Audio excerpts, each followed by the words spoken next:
Up, co-reporters? Welcome back to to my channel. A new season of Love is Blind has officially dropped, and I've got to be straight up with you guys, as I always am. At the very beginning, I kind of felt like this was a bit boring. It took me about 3.5 episodes to truly get into the season. Okay, so of course I'm gonna go episode by episode, then character by character, couple by couple for you guys. Okay, so shall we begin? Yes, guys, let's start. Just so you guys know, if you hear the pitter patters in the background, I've got 2 dogs in here. One I am watching for a friend, the other I'm watching for a neighbor. And the one I'm watching for a neighbor, she's a little wiener dog. Look, she's on the couch there. Her name is Fifi, and she's really scared. This is the first time she's been here, so I'm just letting her get her stressed out, run around. She kind of yaps a little bit, but she's doing fine, okay? Just FYI. Now, let's get into the recap, shall we? So I really thought, just based off the previews, that we were going to have Izzy and what's her name? Lydia. Sorry, one second. I really thought that Johnny and Izzy were supposed to be the Lauren and Cameron, the Brett and Tiffany of the season. They really set it up like that with the preview and everything. But I guess not, right? So in episode 1, we get this guy named Chris who seems like such a wholesome, lovely person. And he opens up to Johnny about being, trigger warning, SA'd by a girl at camp when he was only 17. Okay, then if you are a day 1 watcher of the show, then you probably remember that boring guy named Kenny who is in a relationship / engaged to Kelly. There's another guy similar to him named JP, except this guy has an obnoxious obsession with the American flag, which we will get to in later episode recaps. Okay, I was like, oh God, I'm not getting great vibes off this man, but I digress. So Izzy seems to be the guy that every girl is after this season. He makes connections with Johnny, he makes connections with Stacy, and then he's also got a connection apparently with Lydia. I didn't even know that he ever had a connection with Lydia, to be honest with you. I thought that his only connection was with the other 2 girls. So when we cut to Lydia crying because he is about to dump her, I'm like, Lydia, what gave you the impression that this man was in love with you? It just never really seemed like that was what was going on there. You know what I mean?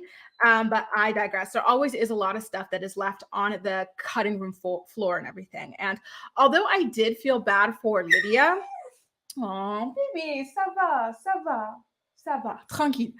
Although I did feel bad for Lydia, I was like, listen, Lydia, you do kind of feel like somebody who wants to be with just about anybody. The energy of, I just want to be picked so bad. It doesn't matter who. I just want to feel like I'm worthy. It's really unhealthy. And I think she should have worked on that before coming to this show. Okay. And I do have to give Izzy kudos for being so careful with her feelings. He just let her know it's nothing wrong with her or anything like that. It's just there's not this connection there that he has with other women, okay?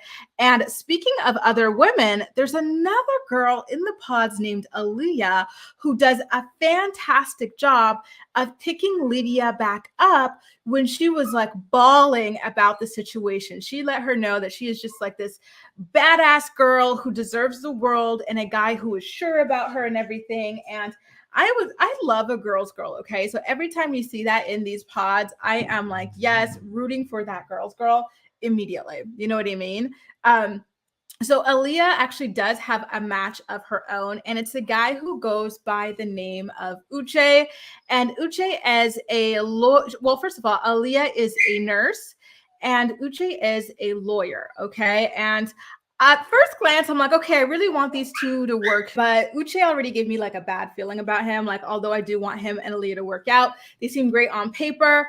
I don't know. There's something that's blocking me from fully rooting for him as a person, okay? And things were going super well in their relationship and stuff until Aaliyah told this man that she had cheated in her relationship 2 years ago. I'm like, girl, now why would you go ahead and tell that man? Listen, if you've ever cheated in your past, don't tell people. People will judge you for that. I will judge you for that. I don't cheat, and I have a very bad view of cheaters and everything. So if someone ever told me they cheated in their past, it would already kill the relationship. So I think it would behoove you if this is the sort of thing that you do. and you want to like find somebody, you got to lie about it, in my opinion. Okay. Me, but I think it's true. Okay. Like just leave the past in the past. Everything doesn't need to be told. Okay. So then at this point, Uche was really like not understanding about the situation or anything like that. He was like, what? You cheated in the past? That's awful. How dare you? Only 2 years ago. You're acting like it was a long time ago and that you've changed it.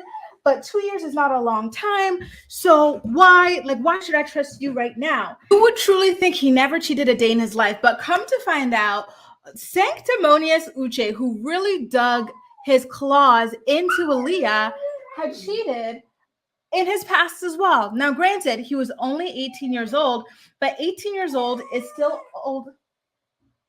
Guys, I should have never agreed to watch this dog. Oh, I thought she'd be like the other dog I watched. The other dog I watched, she's so calm and stuff, but oof, this one's working my last nerve. Listen, 18 years old is still old enough to know right from wrong. And he also says that it's different because he didn't sleep with somebody else. He only like kissed somebody else.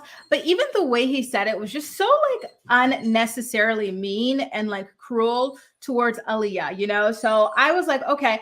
At first I felt bad for judging him. I'm like, Grace, you shouldn't just judge him based on like, you know, past experiences or like past seasons of this show. At first I felt bad for like judging him or like painting him in a corner, but then I was like, wow, like he just gave like a certain vibe that I don't like. And he has this certain like expressionlessness that Paul has as well, that like I feel like makes it really hard also to connect with him. But yeah, so I really didn't like the way he acted, and I was really stunned to see that like he in his past had been a cheater as well when he acted that way. You would think that with him having cheating experience, he would be more understanding of people who have done it. But he acted like it was something he would never do in his life, has never done, would never even consider doing, you know? And not to mention, he's also hiding a major secret from Aaliyah, which we will get into in our episode 3 recap. But yeah, like I don't know, like even though I myself, I'm really anti-cheating as well, I don't think I would ever berate someone this way. I felt like it was way, way, way, way too much. Okay. So I did feel bad for Aaliyah, and I was like, Aaliyah, please take this as a red flag. What you did is already a red flag on you, but the way that he's reacting and treating you is not cool, and it's a red flag on his behalf as well. You deserve someone who makes you feel safe to come with him with stories, you know, about things that are difficult, about your imperfections and everything like that. He should have, at the very least, like appreciated that you felt open enough to tell him this, because like I said, if I had ever cheated in the past, it's not something I would tell people. Okay. So he should appreciate that she's at least open enough and willing to risk losing him by telling him the truth at the end of the day. Okay. And so she leaves that room in tears. She's like, let me slide down this wall.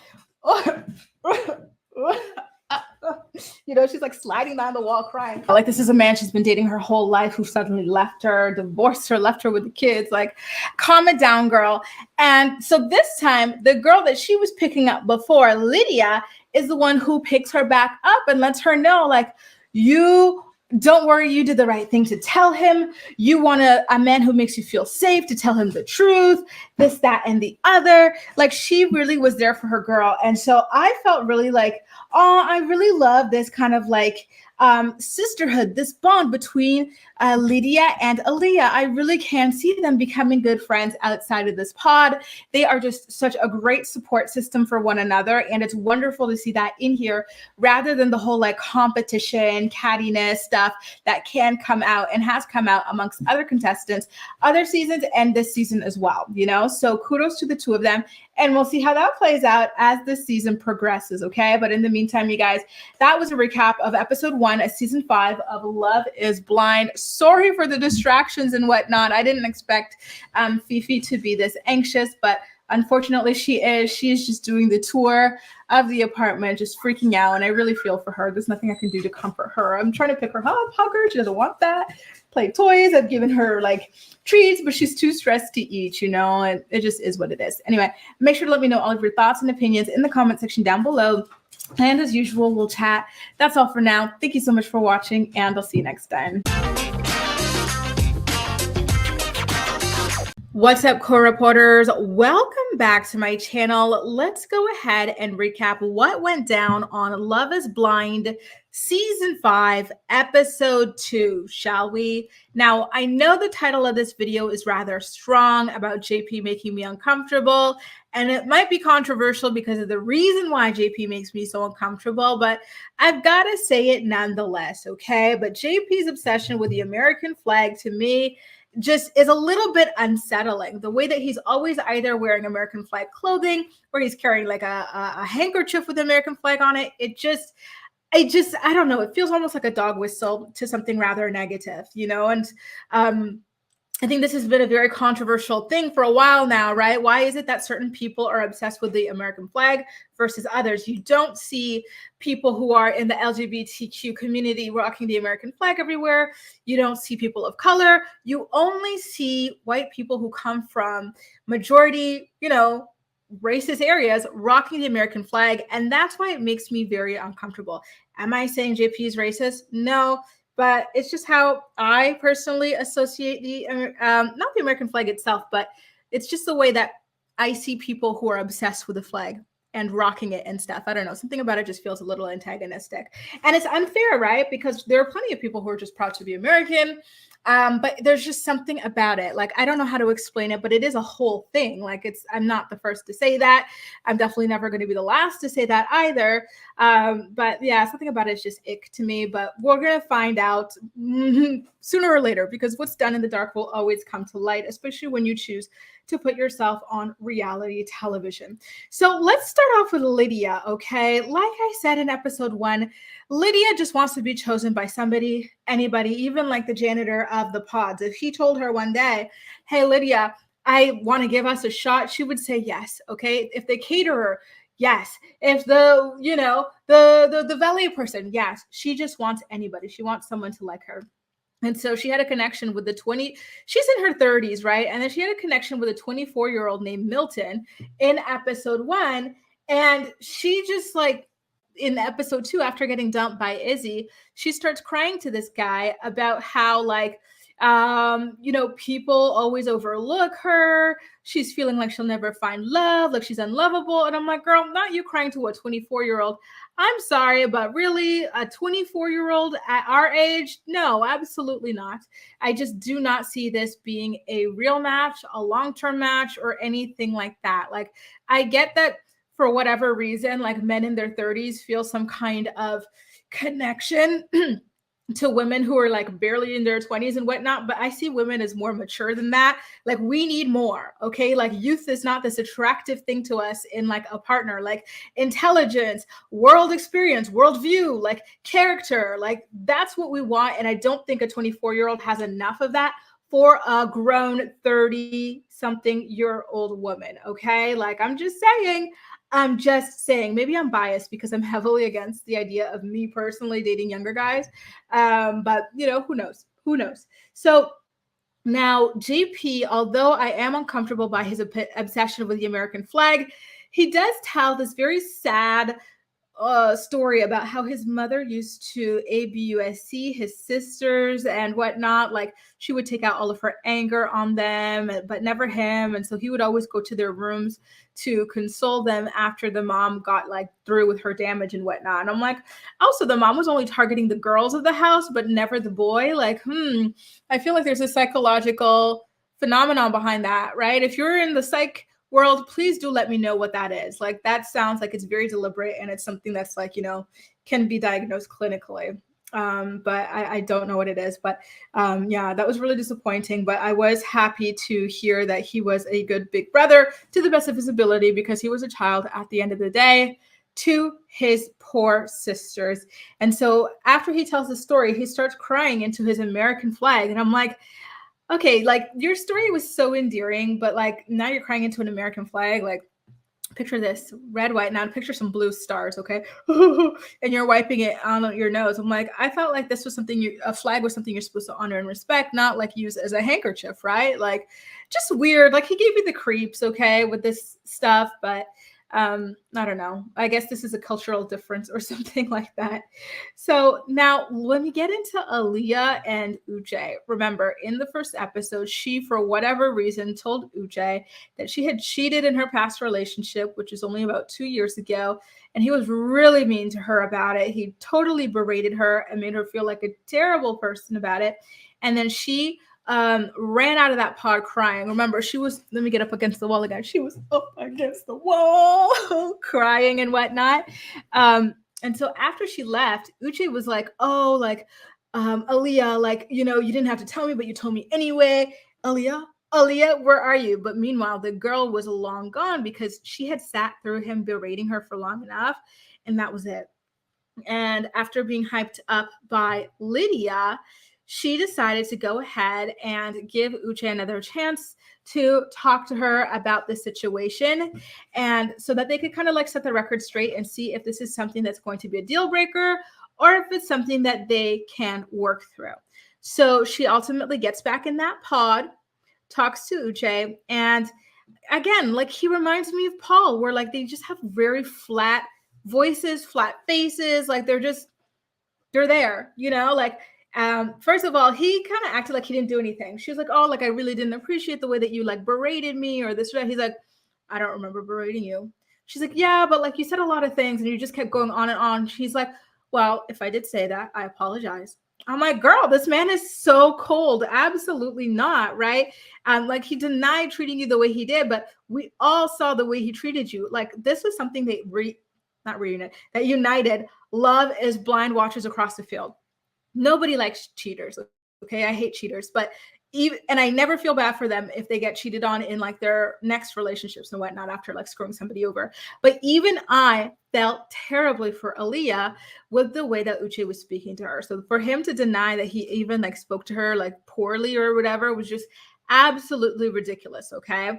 And so his excuse for the way that he treated her was that he was scared that he had found the one. And so now he's just like looking for things to be wrong and trying to sabotage the relationship before it gets to a point where like his emotions are very deeply invested and he can be hurt. And I'm like, all right, if you mean that, you mean that. Do I believe it? Not sure yet. Like, it probably does have some modicum of truth to it, but something still just tells me that Uche ain't shit. Something's telling me that. I'm sorry, but it's the truth.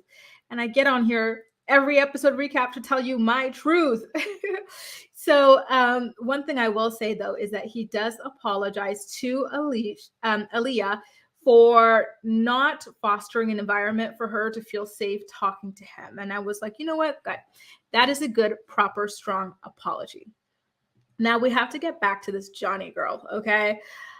Listen, not to be rude to her, but every time she gets on the screen and starts talking, I have to fast forward to the maximum speed, which is 1.5x, because I feel like this girl speaks in slow motion and like she has to drag every word out. You know what I mean? Like, I don't know if it's a drawl or if it's like a Valley Girl thing. I don't know what it is, but I think they call it vocal fry. But she has a lot of it, and it drives me nuts. So I'm like, fast forward. So she and Izzy are talking about his very, very strict upbringing, where he was not allowed to celebrate holidays due to his parents being of the Jehovah's Witness religion and trying to raise him within that religion as well. And he shares the story about how once the neighbors were having an Easter egg hunt and they said, here, grab a basket, like join on in on the egg hunt. It's for all of the kids. And so he was so excited to join in. And so he's getting his basket, hopping around, looking for them eggs and whatnot. Then his dad sees, gets upset, drags him back home, forbids him from ever doing anything like that again. And Izzy was really upset. So he goes running to his cousin's house. And this is where things get weird because his cousin just goes, oh, you know, that ain't your real dad, by the way. What? Like, what does that have to do with this? You know what I mean? This Easter egg hunt thing. Like, what a bomb to drop on this kid. I do wonder what age his cousin was as well. Like, just to be, you know, so maladroite, to be so just so clumsy with like his wording or whatever, like just so stupid. Like it's just so random. Why would you just randomly spill that secret on him when he's crying about not being able to participate in the neighborhood Easter egg hunt? I don't know, you just say, oh, it's ridiculous, or maybe if you do this or that, like you'll be able to like, you know what I mean? Or we could do something in private together, something. But to go and spill that tea about his dad not being his quote unquote real dad, crazy, crazy. Anyway, I don't know what more to say about that, but I do feel for Izzy I did feel for him when he shared that story. Now we get back to JP. Things between him and Taylor are going super duper well. They seem to be opening up nicely and advancing in their relationship with one another. And so at this point, he decided to propose to her, and she accepts his proposal. I don't have like Taylor in my notes so far. She hasn't said anything particularly remarkable, but perhaps as the season advances, we'll see like more notable moments from her. But for the time being, she's not really on my radar, to be honest with you. But I am glad to see that the two of them managed to go ahead and get engaged. Okay. Now, I think we talked about Chris in episode 1. He's the guy who talked about being trigger alert, but as aid when he was in camp.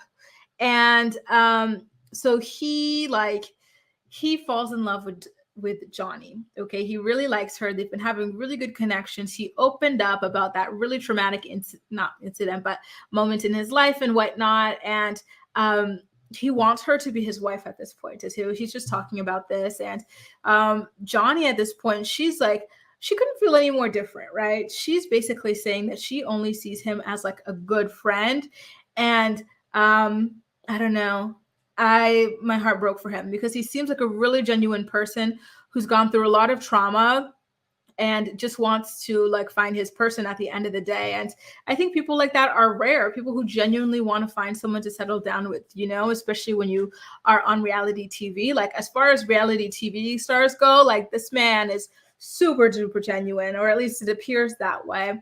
And so he's devastated when Johnny tells him that she only really sees their connection as like a good friendship or whatever, because he really, really, truly thought that he had found his soulmate. And it's just, I felt crushed for him that like, here's another big disappointment in his life, right? But that's the game of love, unfortunately. Like you gamble, with your heart, with your feelings, with your story and everything. And sometimes you just don't win, and it is what it is, right? Like, I don't know. I don't know why I have this in my note, but I put I know why. I put that like the people this season, most of them seem to have extremely low self-esteem. When Johnny talks about her past with the druggies or whatever, and then Chris talks about like how much she's looking for somebody, like it kind of feels like they just this is the only thing that'll make them happy in life. Lydia especially is another one like that. Aaliyah, the way she was crying over that man, like it's like, guys, please, Milton as well, like get it together, guys. Like you have to be whole. You really, really have to be a whole person. And the low self-esteem is just really, really, really radiating off of this cast this season. I would almost venture to say that this is the lowest self-esteem like collective cast that I've seen, but don't quote me on that. I would have to sit down and really think about it before I kind of like stand by that statement. Okay. Now, when Johnny starts talking with Izzy at this point, after breaking up with Chris, she wants him to know every last detail about her life. And so she starts talking about her troubled history with relationships. And this is where the red, how some people fly their freak flag? She flies her red flag, okay? Like she was like, oh, like the love of my life was like an addict, and then like he died, and just like I've never loved anyone after him, including my ex-husband. I'm like, girl, I get if you didn't love like your ex-boyfriends after him or whatever, but a whole husband and you weren't in love with him, like red flag, just really wild. And so obviously Izzy is extremely uncomfortable with this story. He's like, what? Like, so you are capable of marrying someone that you're not in love with in the real world, given so much time. But so how am I supposed to trust you on a TV show where you have like attention and social media followers and whatnot to gain from playing me the way you played your ex-husband? I was like, oh girl, chill. Like I see where he's coming from. I would not go for that girl either. Like not into women, but there were a guy version, I wouldn't, I wouldn't go for it. So yeah, like it was just really, really red flags. She's shocked that he's uncomfortable with this revelation. I'm like, girl, you're shocked? How are you shocked? Don't be shocked. Like you just said something that is really disturbing, that you had a whole wedding and marriage and everything to somebody you were not in love with. Like, how did you think that was going to make somebody feel? It's not even that like the love of your life was this like, addict or that he's dead. It's that like you hold this like huge torch out for him, like nobody will ever compare to him, but that you're willing to just like use people as placeholders in really extreme ways. And that's just not cool, right? And so she's upset with him for being like, taken aback by the news. And like things kind of just like stop there. She walks out of the room and then Izzy covers his head. I don't know if he was crying or if he was just like really like hardcore, I don't know, thinking about what went down or what, I don't know. But that's basically how their situation ended in episode 2. I'm looking forward to seeing how that plays out in episode 3. But in the meantime, do let me know what you think about all of this, what went down in this episode specifically in the comment section down below, and we'll chat. That's all for now. Thank you so much for watching, and I'll see you next time. What's up, co-reporters? Welcome back to my channel. It's time for a recap of what went down on Love is Blind Season 5, Episode 3. Spoiler alert, this is the episode with the major plot twist. It left my jaw on the floor, okay? Where do I begin? Okay, all right, from the top, of course. So just from the top of the episode, basically, JP and Taylor meet for the first time. They are the first couple to get engaged for this season. So hopefully that means that they are the strongest couple that we can look forward to. Listen, they seem to get along okay enough, but I feel like there's a certain level of attraction missing there.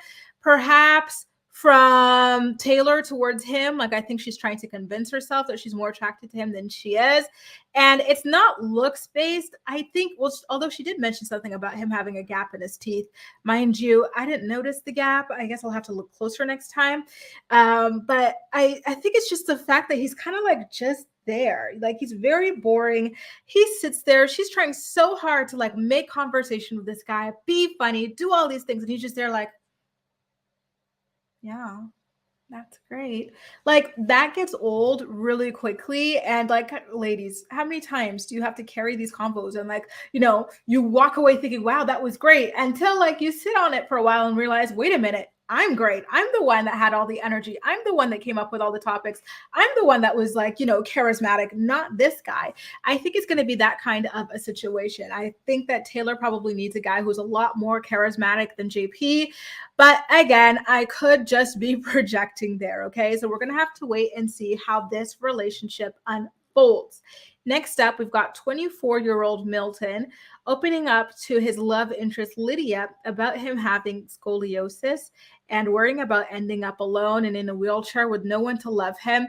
And Lydia claims that she would still love him and she would take care of him in a wheelchair and whatnot. Listen, like I said in episode 2's recap, I just cannot see Lydia getting a lot emotionally or intellectually out of a relationship with a 24-year-old. I'm sorry, I just do not see it, okay? She's saying all these things, in my opinion, just because she wants to be picked. She's kind of like a chameleon, in my opinion, like someone who will just like do anything. Like, oh, you say you love Pokemon, I love Pokemon and Digimon and Yu-Gi-Oh! Oh, you love soccer, I love soccer and foosball, like she just gives me those kinds of vibes. And then they start talking about falling in love with each other. And I'm sorry, but I roll my eyes. I am just not buying it. I do think that Milton is genuine towards Lydia and that he can love her and everything. But I think that Lydia just is not yet at that place in her own life. I think she's just desperate for someone to love her, but I'm not sure she's able to love someone else because she hasn't loved herself yet. And it is painfully obvious. Okay. Now, Izzy, God, we're back to Izzy and Johnny's situation. He tells Johnny that he wants to be with Stacy instead. And then Johnny tells him that he's only saying that because he's acting from a place of fear, and that he knows that Stacy is the safe choice, so that's why he's going for her. I'm sorry, Johnny, but get over yourself, okay? Like, you opened up to this guy about how you were capable of marrying someone that you're not in love with just to have a rebound. You literally called your ex-husband a rebound, okay? So I don't think that JP is going for Stacy like because you are so wonderful and magnificent. It scares him. No, it's because you are so full of red flags, and he's not an idiot, so he's not going to go for you, okay? Like, so far I have not seen Stacy like say or do anything like mean or rude towards Johnny or anybody else, but I think that this is the second time that Johnny had tried to kind of like bring her down to put herself above Stacy, and I think it says a lot about Johnny, and obviously that is a lot of negative things, okay? And then she's still trying to convince Izzy to pick her, and she's like, oh well, you know what, like, you're going for the safe choice. I could have done that with Chris, but no, I don't want to. I want to go for my true first choice, and my first choice is you. Like, let's do this together, blah blah. And Izzy ultimately dumps Johnny nonetheless, and I gotta say, I am shocked, caps lock, SHOCKED, shocked that they didn't end up together. Because do you guys remember in the preview for this season of Love is Blind, they had these two paired as if they were the love of each other's lives, right? Like, he was going to find love again with her after his broken engagement. Then she was going to find love with him after her divorce. Like, they were frontrunner vibes to me. I thought they had already given it away, that this was like the ultimate love connection of the season, and it was so good that they had to like, spoil it. But wow, come to find out, they don't even end up together. Like, I was floored. And then I was kind of like, you know what, good for you guys for not like spoiling that, and like giving us that little plot twist. We are going to have another plot twist. Trust and believe, but that was a good one to start with. And so Johnny continues saying things that are really anti-Stacy. And this time when she comes back to the room with the girls and whatnot, I'm like, girl, stop it. Like, Stacy did not sabotage your relationship or anything like that. It just did not work out because it wasn't meant to work out. So don't try to bring her down because of that. She has nothing to do with you and all of your red flags. You're like freaking duvet of red flags. And she acts like she's such an expert on Stacy and Izzy's relationship, but she knows literally nothing about it. Why would Stacy tell her anything about like her relationship with Izzy? Like, that would be stupid of her. So yeah, I can't. Like, she needs to stop talking about this girl.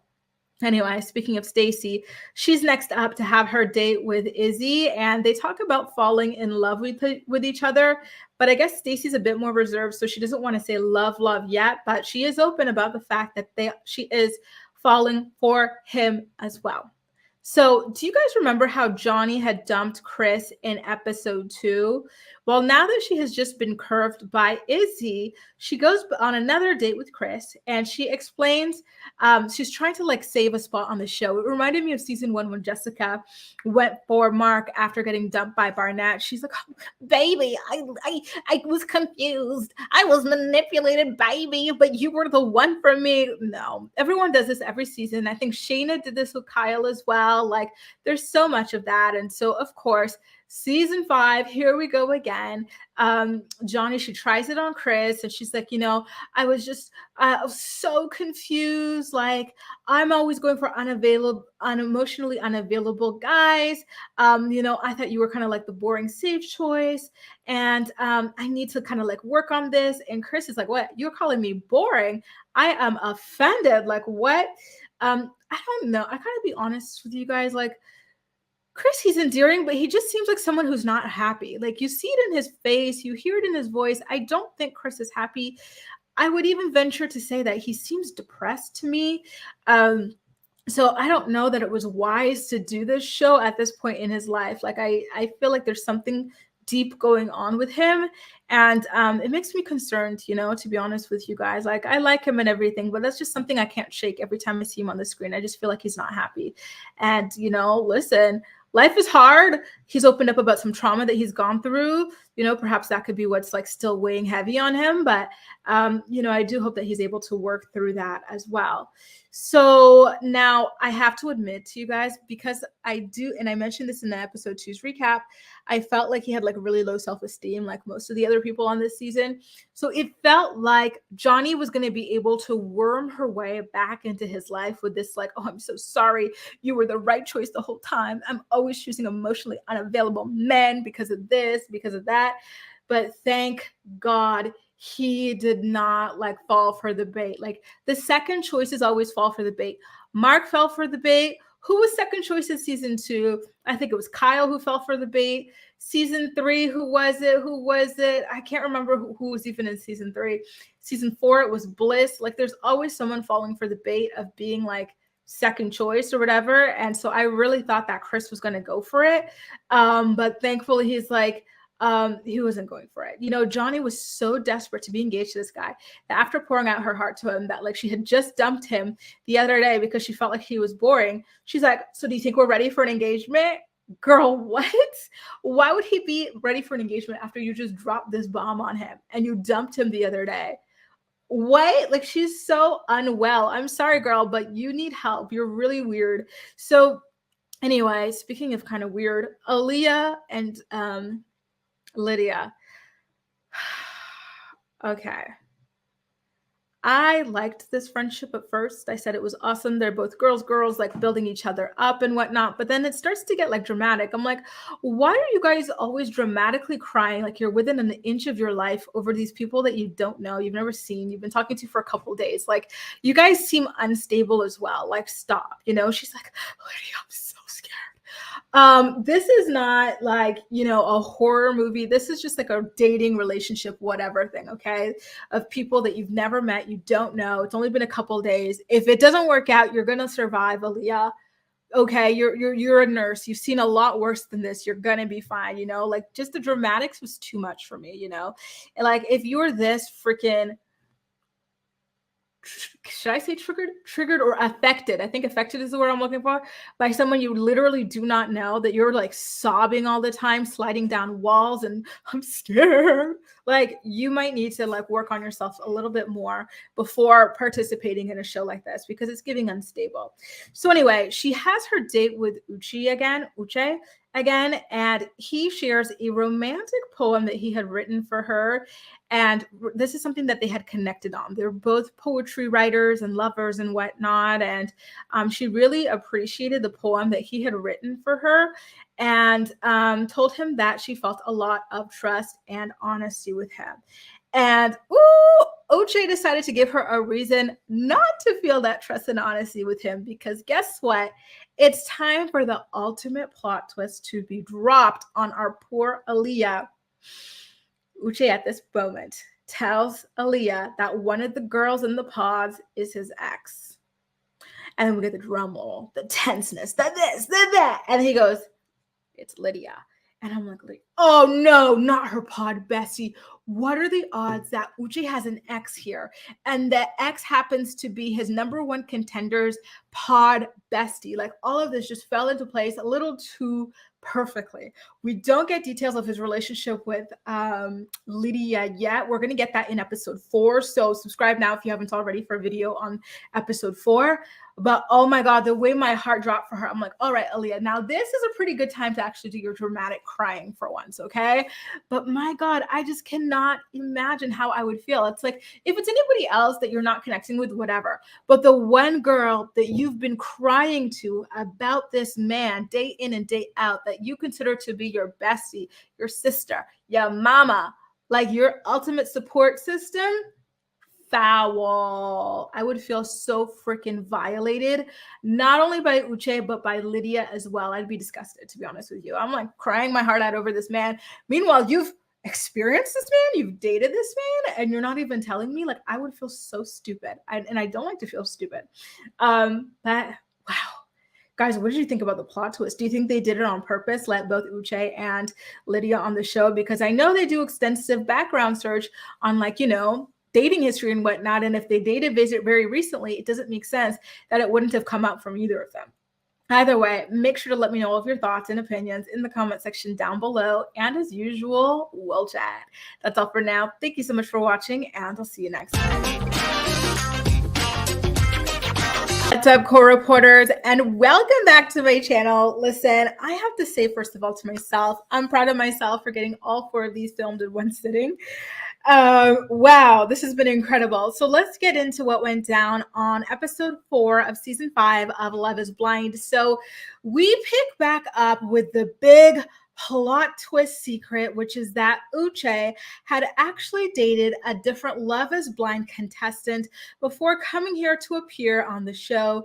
And that contestant is none other than his love interest, Aaliyah's best friend in the pod, Lydia. So we get to see flashbacks of how all of this kind of like unfolded between Uche and Lydia in the pods, realizing that they had dated, right? So they do the whole hello, my name is. And so Lydia is the one who recognized Uche, right? She's like, wait, your name's Uche, you have a dog named this, you're this, you're that. Like, I know you. And so she doesn't say who she is. And so he's like, who is this? I'm like, dude, how many girls do you date in Texas with her accent? Like, I'm sure you would be able to like recognize this, spunky, cute accent and like the energy, like, or even just like the tone of her voice. I feel like it's like unique enough that you should know, if you've dated this girl for a couple months or whatever. So I did find that to be rather strange. And so she's like, it's Lydia, idiot, and then she kind of asks, he's like, oh my God, like, no, like, this is an experiment. Like, we've ruined the experiment. We know each other. And she's like, what do you think? Should we start from 0? And he's like, no, like, so it was very obvious that she wanted to give this a second chance or a third or however many, because it seemed like they were on and off. And Uche just was not feeling it. And this again goes to the theme of Lydia just wanting anybody to choose her, right? She had this situation with Izzy. She's in it with Milton right now. And then here she was trying to throw herself at Uche again, but Uche turned her down. And I do feel bad for her. But again, I think that that's something she needs to work on internally before seeking marriage, because she's going to set herself up for a lot of dangerous situations this way if she's not vigilant enough. So it turns out the 2 of them only dated for a few months. And now we get to see Uche speaking to Aaliyah about it. And so he's like really tearful when he talks to Aaliyah about how he really, really, truly wants for Lydia to find the man that she deserves. And I'm sorry, but if I were Aaliyah, I'd be like, why are you crying over your ex of a couple months for? Like, there's got to be something missing in this story. Like, this is weird. Like, huh? Like, I just don't get it. Is there still like feelings there? Like, what's missing? And so obviously this becomes super overwhelming for our girl. So she again leaves the pods bawling her eyes out, which seems to be like a reoccurring theme for, for the poor thing. And so, then she comes back a little bit later when she gets herself together, and they start talking about Lydia being 100% like, gung-ho on him, but him not being ready for a relationship. And then Uche says that she likes Milton, but Milton isn't ready to be engaged yet and whatnot. I don't know if he's like saying that literally or if that's just based on Milton only being 24 years old or whatever. And then Aaliyah asks Milton if he was ever in love with Lydia. And she asked Uche, and Uche says no. It sounds like he might have been misleading Lydia. Either he was misleading her about a friends with benefits situation or a situationship, or she was like overly eager about what was only a situationship or a friends with benefit situation. Like, there's something really odd there to me, and like a symptom of miscommunication. And so at this point, Aaliyah and Uche exchanged their first I love yous. Hot on the heels of all this. Could it be me, girl? But all right, And, alas, that continues on. And so now we get into Izzy and Stacy, what kind of goes on with their relationship now that Izzy has officially cut ties with the other girls who are into him. So just as a recap, those were Lydia and Johnny. So he decides to propose to Stacy, and she accepts his proposal. Mind you, his proposal was very weird to me. I'm not gonna lie. There's something about it and him that feels very insincere. So we're gonna have to wait and see how this plays out. But I just remember thinking that the proposal was weird. I can't even tell you what he said exactly, but I could tell you how it made me feel, and it was just a little bit uneasy. So Stacy, of course, is super excited about the engagement. So she runs back into the girly pod and, announces the big news. And jealous ass Johnny was in the corner there talking about, I'm happy for you guys. I wish you all the best. Girl, no, you don't. Stop it. Because immediately after she claims this, she starts talking crap about Izzy in the lounge, saying he's not really ready to commit because he's got a bad credit score. He just signed a lease on a new place. He's in a bad financial situation and whatnot. And she's saying all this to bring him down and make him look like a bad partner or whatever. But it's like, girl, you were begging him to be with you and to propose to you, like knowing all this information. Don't come throw this in his face now. It was good enough for you back then. And mind you, like, let's talk about the type of men you've been dating, so don't act like the credit score is the end of the world here, right? Like I'd rather someone with a low credit score than like a heroin addiction or whatever that might be. You know what I mean? Like, calm down there. So now, it is time for proposal day. So Johnny, she's already jealous that Stacy got proposed to by her dream man. And so she decides to go and lay it on thick again for Chris to try to get him to propose to her. And like I said in the last few episode recaps, Chris's self-esteem is very obviously in the gutter, but thankfully it is not low down enough for him to accept the scraps, right? And I'm not saying Johnny herself are scraps or is scraps, but I'm saying like the scraps of her love. She doesn't have real love for Chris. Her real love is for Izzy, but Izzy rejected her. And so she wants to give the scraps of what's left to Chris in order to stay on the show or to boost her ego or whatever it might be. You know what I mean? Like, she gives like this whole speech, right? But she never once mentions that she loves him. She doesn't seem enthusiastic about him. All she says is she wants the chance to be with him, and that she wants to go to his family events and for him to go to hers. It's like, girl, like there's so much more to it than that. Like, where's the love? Where is the love? Ooh. It was just really dry, and I'm so happy that he walked away from it. Child, now we're back with Aaliyah. Okay. Aaliyah, by the way, I find Aaliyah to be really pretty. I love like her beautiful giant like doe eyes. They're so expressive and warm. So now she tells Lydia that she knows about her relationship with Uche, and it was a strong bonding moment between the two of them until Lydia starts giving Aaliyah a bunch of like inside information about who Uche is outside of the pods, like his lifestyle, what car he drives, what dog he has, what kinds of friends he has, like all that stuff. Aaliyah explicitly said that she didn't want to know this stuff, but Lydia just kept going. And it makes you wonder, is she just like really like socially clumsy? Or was she doing this on purpose to drive Aaliyah crazy and to make her insecure about the fact that she knows and has experienced Uche before Aaliyah has? I don't know. Something about it felt a little bit mischievous in my opinion. And so I could see like why that made Aaliyah so damn uncomfortable. Okay. Then the last kind of final bomb she drops on Aaliyah is that she and Uche slept together just 3 months before filming. So it was in January, which means that they filmed in April, I guess. And then I'm like, okay, well, normally when you apply for Love is Blind, they ask you for your most recent exes, your longest relationships, all that stuff. So how the hell does it not pop up that this friend's situationship or whatever happened and that they slept with each other most recently 3 months ago? That's not a long time ago. You know what I mean? So it all just feels very, very, very calculated in my humble opinion. And of course, Aaliyah starts feeling really weird about this friendship and then the love situation with Uche as well. She's like, it just feels icky. Like these two know something and they've been keeping it from me. And like, here I am, like, trying to be sincere in all of this. Like, it's a lot. Okay. And so at this point, she decides to confront Uche about all the information that Lydia gave her, unsolicited information. And, again, her fear of being screwed over by him. And he starts like freaking out about how it's hard for him too. You think you're the only one suffering? I had to hide this from you as I berated you about cheating and like, being not manipulative, but, being distruthful, dishonest or whatever. So I really didn't appreciate the way that he did that, to be honest with you. Sure, it might be hard for him, but the way he went about like saying that to her was not calming in the slightest bit. So at this point, Lydia's like, all right, now that the cat's out of the bag, I have to go and tell 24-year-old Milton about my past with Uche. Okay. Just because now it's out, I don't want him to hear it from anyone but me. So they go into the pods together and she tells the news.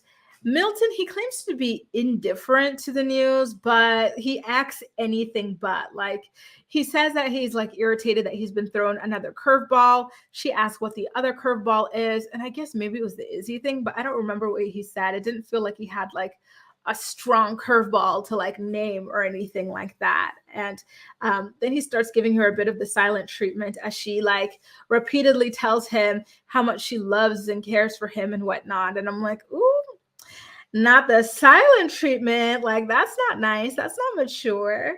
And, again, I just can't believe that she's crying over the thought of losing like this, like, this young guy whose like frontal cortex isn't even fully developed. I'm sorry, but really, I don't understand why a 24-year-old is on this show. You should not be like, oh, I need to get married right now. Like, no, you need to be living your life and vibing and dating as you try to find someone, not like, jumping into a show to instantly get married and whatnot. Like, absolutely not. Like, please stop with these like, super young people. Like, it's just not fun. Like, especially like the men, like women are not interested in young men. I'm sorry, but a grown, like, it doesn't work that way typically. Okay. Like, so I don't understand why they keep throwing these guys at us, the Miltons and the Bartises and the other super young guys. So at this point, we have her crying and everything because she feels like she's lost Milton. And so none other than Stacy steps up to comfort her. And Stacy's pep talk was actually like my brand of pep talk. It wasn't the whole, oh, you're the best, you're amazing, you twinkle so hard, my eyes hurt, let me put on my sunglasses, girl. No, she was very much like, okay, cry it out, then straighten up. Okay. This is what you need to do. You dropped a major bomb on him. So why are you crying? Like, he doesn't have the right to be shocked. Like really good stuff. It was very, very practical. And I loved it. I was like, yes, like this is real, like real applicable, real world advice. And it's soft, but it's also stern and it's also realistic. And so I really enjoyed that. So she and Milton then ultimately do return to the pod again. And she explains a little bit more about her history with Uche. And Milton says that he's upset that she didn't mention it sooner. She explains that she couldn't have, which, is true. A producer has come out to verify that. And I will get to that into another video about like, the behind the scenes there. Subscribe to the channel if you haven't already for more info on that. And then we kind of cut to the other couple, which is Izzy and Stacy. They actually meet at the big reveal. And I think that you could see the chemistry between them for sure. Like, Izzy is a handsome guy. Stacy is a pretty girl. So like, it makes sense. There were a lot of compliments and everything going on and everything. So I do hope that that is another like, good match. So at this point, we've got two matches. Izzy and Stacy, in addition to Taylor and JP. So voila, we'll see how that continues to happen, right? And despite being really shaken up by her history with Uche, Milton ultimately decides to propose to Lydia / his Puerto Rican wife.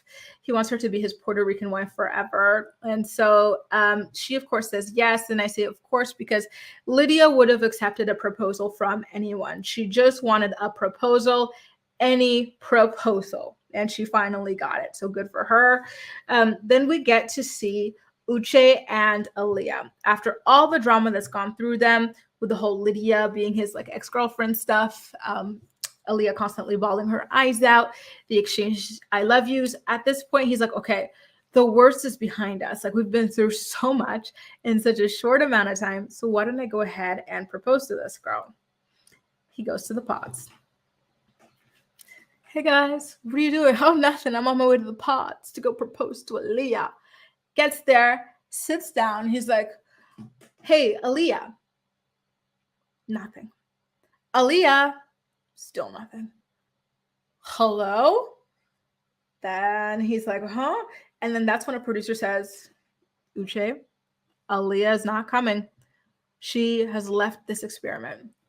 Da, da, da, da. That man got ghosted by his girl. And I gotta say, I was really proud of Aaliyah because this is just too much mess. Uche is full of red flags. Lydia is full of red flags. The way that Lydia chose to cozy up to you, talk about you guys are so similar. She sees herself in you, like all that creepy stuff, all the while knowing that she used to bump it and grind it with the man that you're in love with. Like, I would be running for the nearest exit as well. So I was super duper proud of her for that, because absolutely freaking not. Wow, the plot twist in episode 3 leading to the ghosting in episode 4 has been like nothing short of iconic, you guys.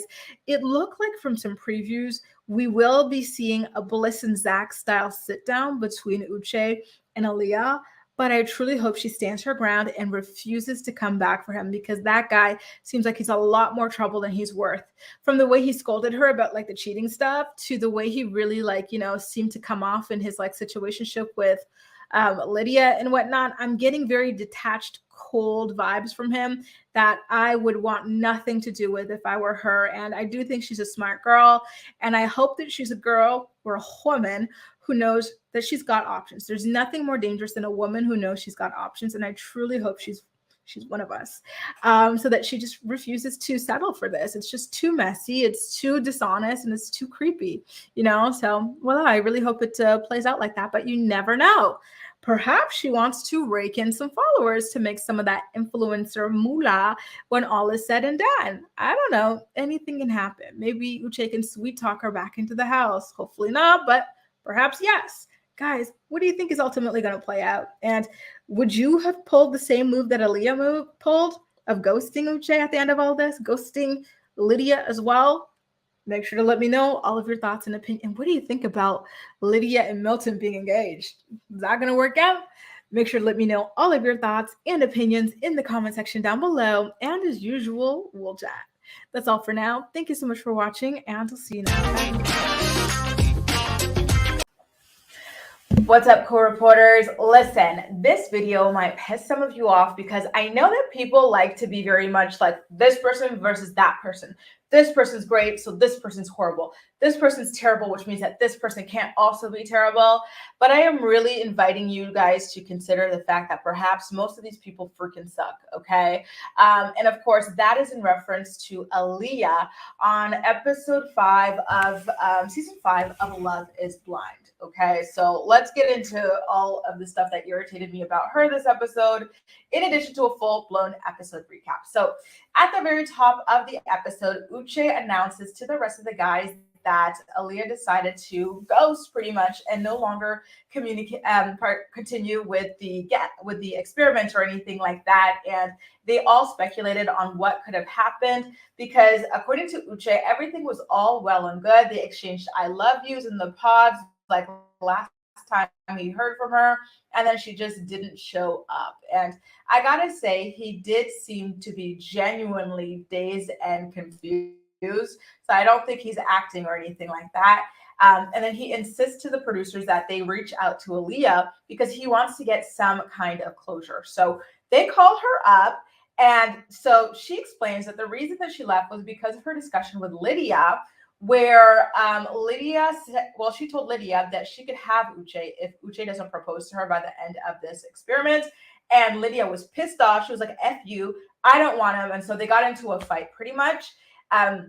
She also said that she felt smothered by Lydia, constantly bringing up Uche in conversations, which is quite strange, right? Because Lydia was supposed to be falling in love with Milton. So why is she constantly wanting to talk to Aaliyah about, Lydia's ex, Uche, and who Aaliyah is falling in love with and whatnot? I would be suspicious of that too, especially after finding out that the woman had been dating and banging that man as recently as 3 months ago. Like, the feelings are obviously still there. So then she starts sobbing as usual. And I'm like, girl, you are always freaking sobbing. Like, you're just so emotionally volatile and heavy and overwhelming. It's just too damn much. I'm sorry.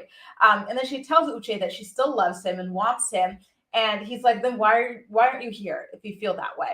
And she has no answer. Instead, she just tells Uche that she loves him again. And she says that it's not a normal environment and she wouldn't like walk away in a marriage, like, ghost or whatever. But you knew that it wasn't the normal environment when you went into the experiment. But you also knew that you had the possibility of saying goodbye to this man formally before just leaving like that. So I don't think that, like, it's a stressful environment is a good enough excuse personally. And Uche tells her that if she can't get through being around his ex-girlfriend here, then they'll never get to the point of marriage, because obviously, like in the real world, you're going to see even more people, right? That like he's dated this, that, and the other out in the wild.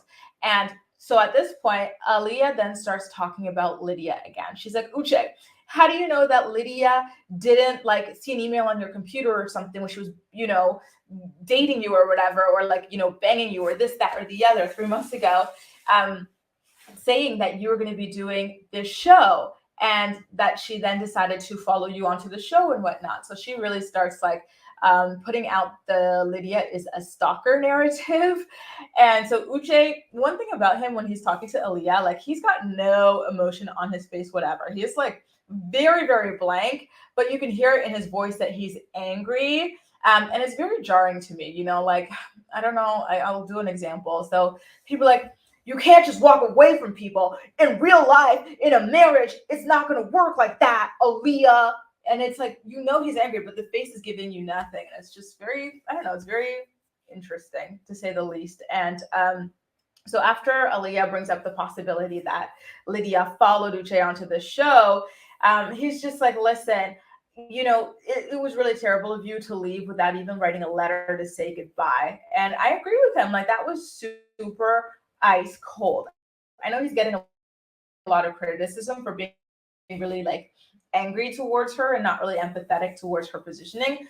But dude, like, she freaking ghosted him when he was thinking about getting married to her, and now she's on the phone boo-hooing, talking about I want to marry you, when she just ghosted him. Like, it's playing mind games. I can see why he's pissed off. She's annoying. She truly is. She's immature. She's got no hold over her like emotions. Like, she's just so up and down, and it's too much. It's like a freaking merry-go-round or a roller coaster with her. And so he tells her that like he feels stupid for getting close to the wrong person. And so Aaliyah goes, oh, if that's how you feel, then maybe we don't need to be talking anymore. And then he's like, yeah, you know what? I agree. We should stop talking.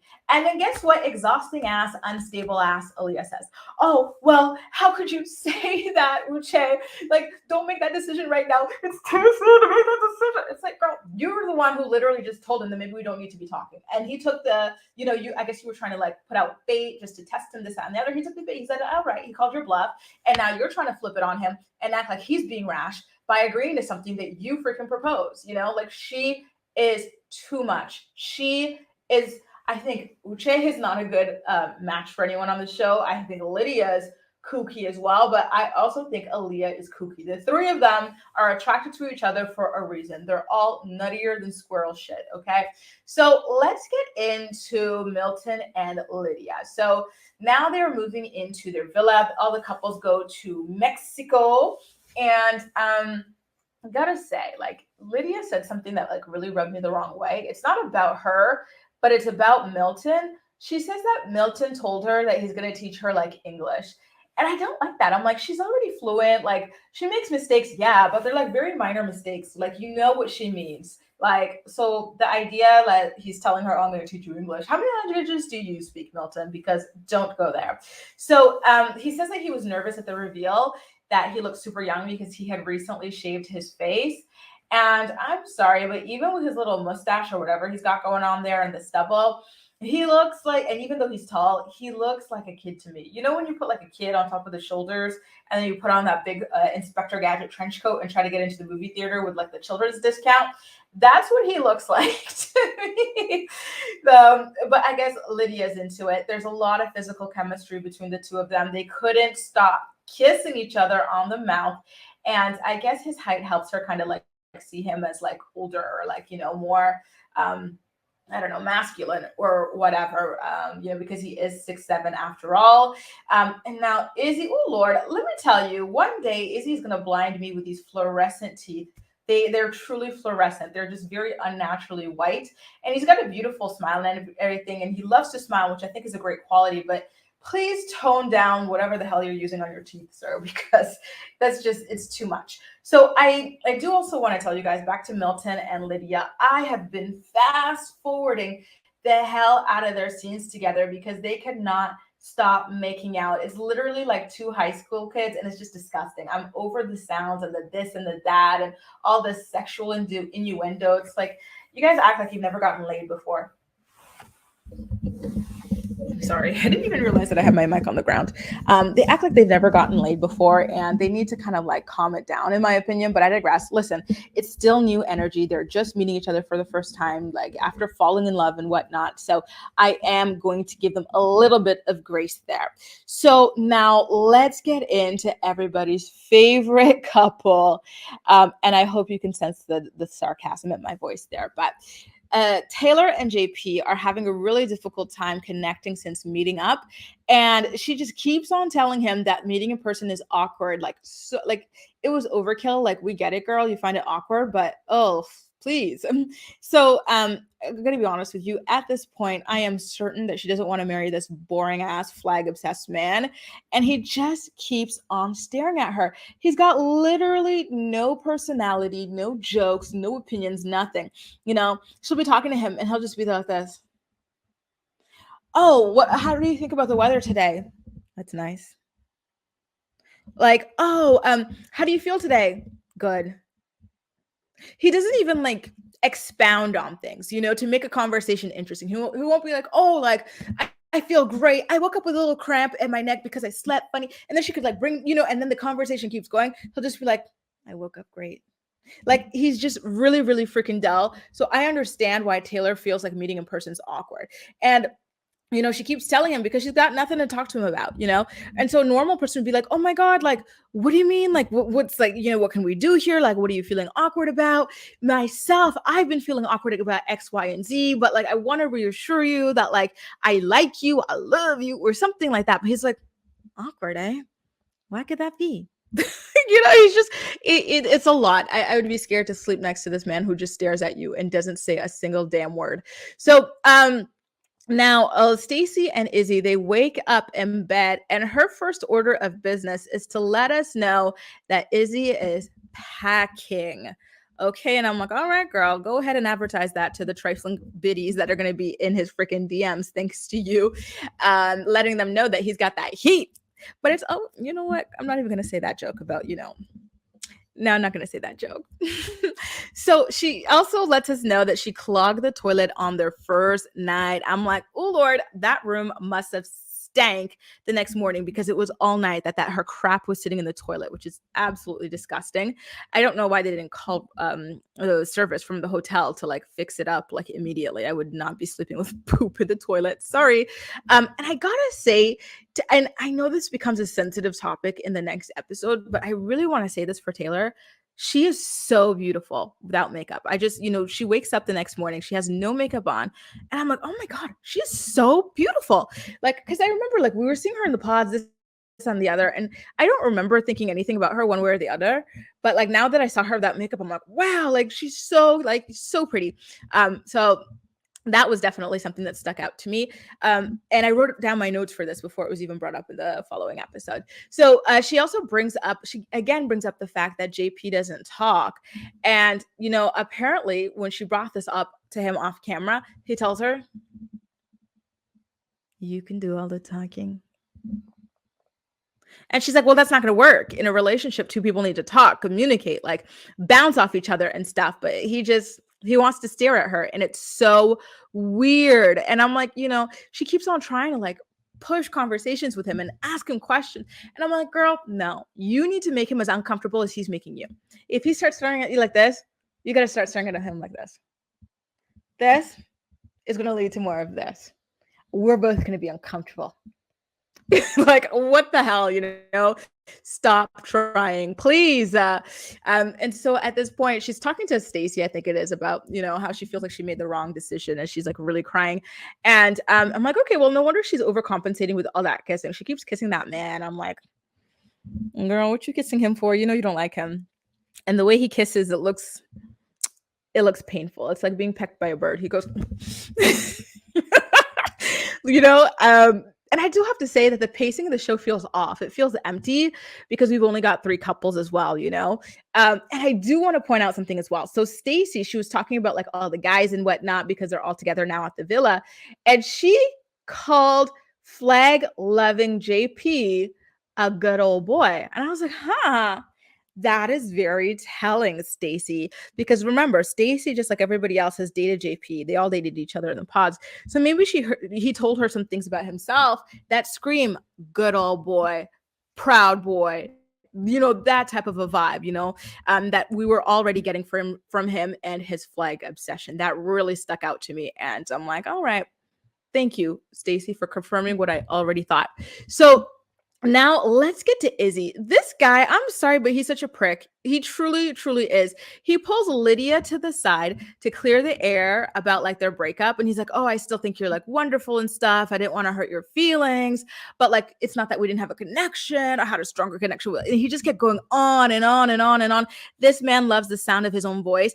And he so badly wants to think that Lydia, with her master's degree and her wonderful, successful career, are crying herself to sleep over him and his bad credit. Like, stop it. Get over yourself, Izzy. We didn't need this conversation, okay? And so now then the guys start talking about whether or not they are getting laid. And at this point, JP is talking to Milton, I think it is.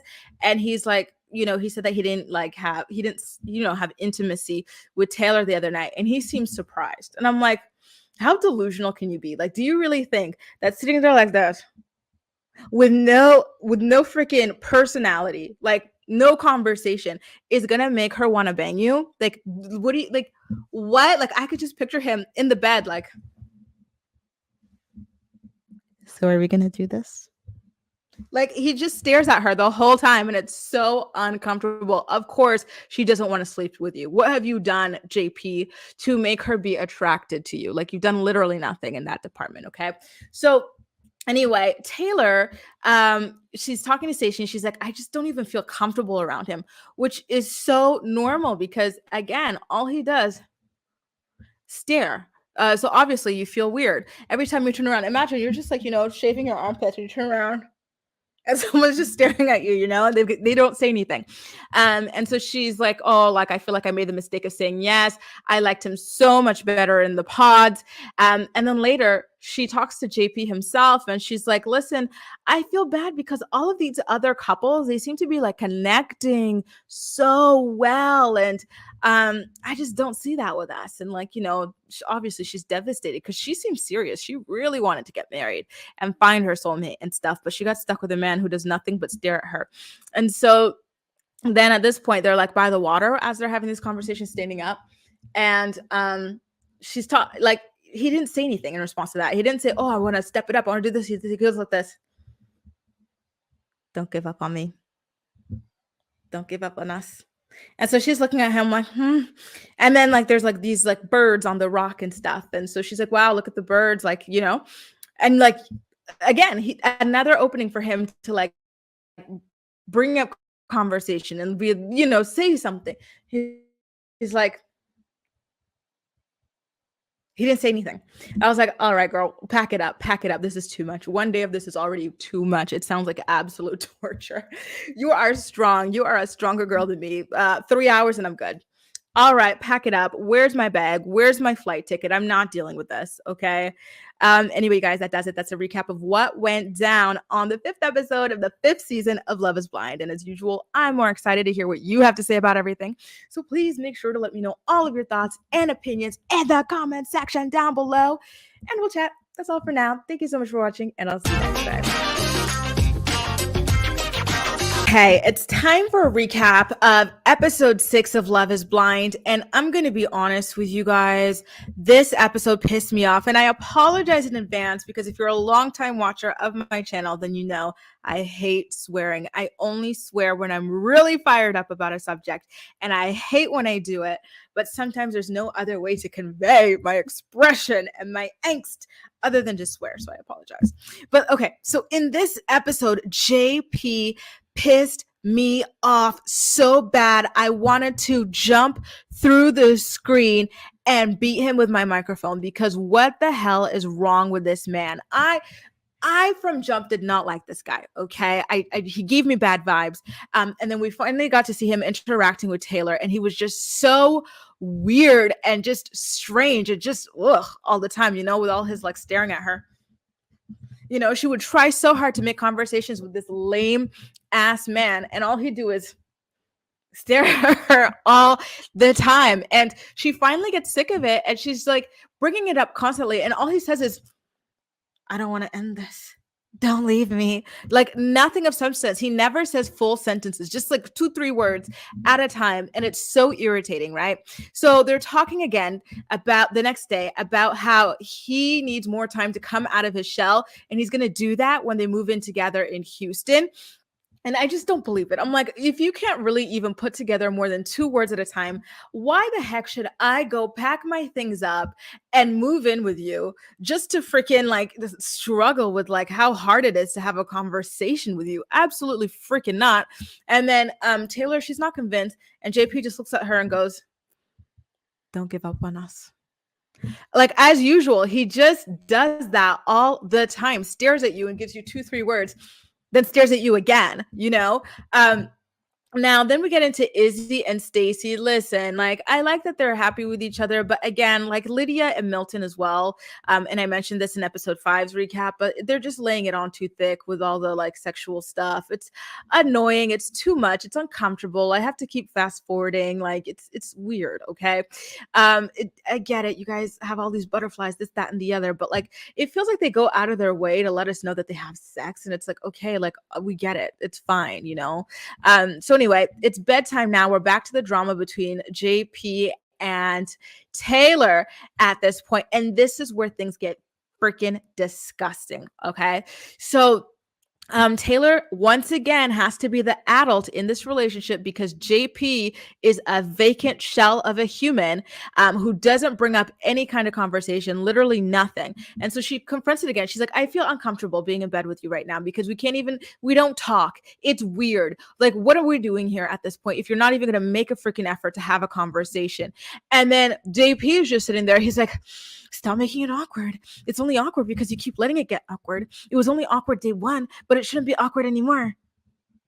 And like, well, if it's not, what's your problem? You're supposed to have a conversation with people, okay? You don't just sit there staring at them, JP. That's what she's trying to get through to you. So why are you telling her that she's being awkward when you keep just staring at her, you know, with your teeth out every time she talks to you? Like, what? Like, it's just, I don't understand this guy, you know? And so, he just, and he never even asks her what's awkward to try to get to the root of the things to see what he could do as her fiance to fix things, you know? And just the way that he blames it on her when he's the one who doesn't even have conversations. He's the one who told her, you could be the only one to talk in this relationship. It's fine. I'll just be here. Like, really, dude? Just accept the fact that you have no freaking personality and stop trying to blame it on Taylor, who's the only person in this relationship trying to communicate, you know? And so this is where things get really disgusting. Like, he found he found his angle. He's going to blame it all on her. He's going to gaslight her and act like she's the weird one. She's the awkward one. And then you know what he says, you guys? This guy who should be thanking the good Lord that he even matched with Taylor, okay? He goes, well, you know what? It's also awkward because when I first saw you, you were wearing makeup. It was fake. How dare you wear makeup? It was like wearing like a completely different face. Like, you know, makeup, be gone makeup. You're so scary. I can't talk if a girl's wearing, like, how does this guy go out in public if a woman wearing makeup, which we pretty much all wear, with a small minority of us who don't, makes him so uncomfortable that all he can do is stare at you. Like, are you kidding? Like, and why would you go on a reality show, JP, if you don't like wearing women wearing makeup?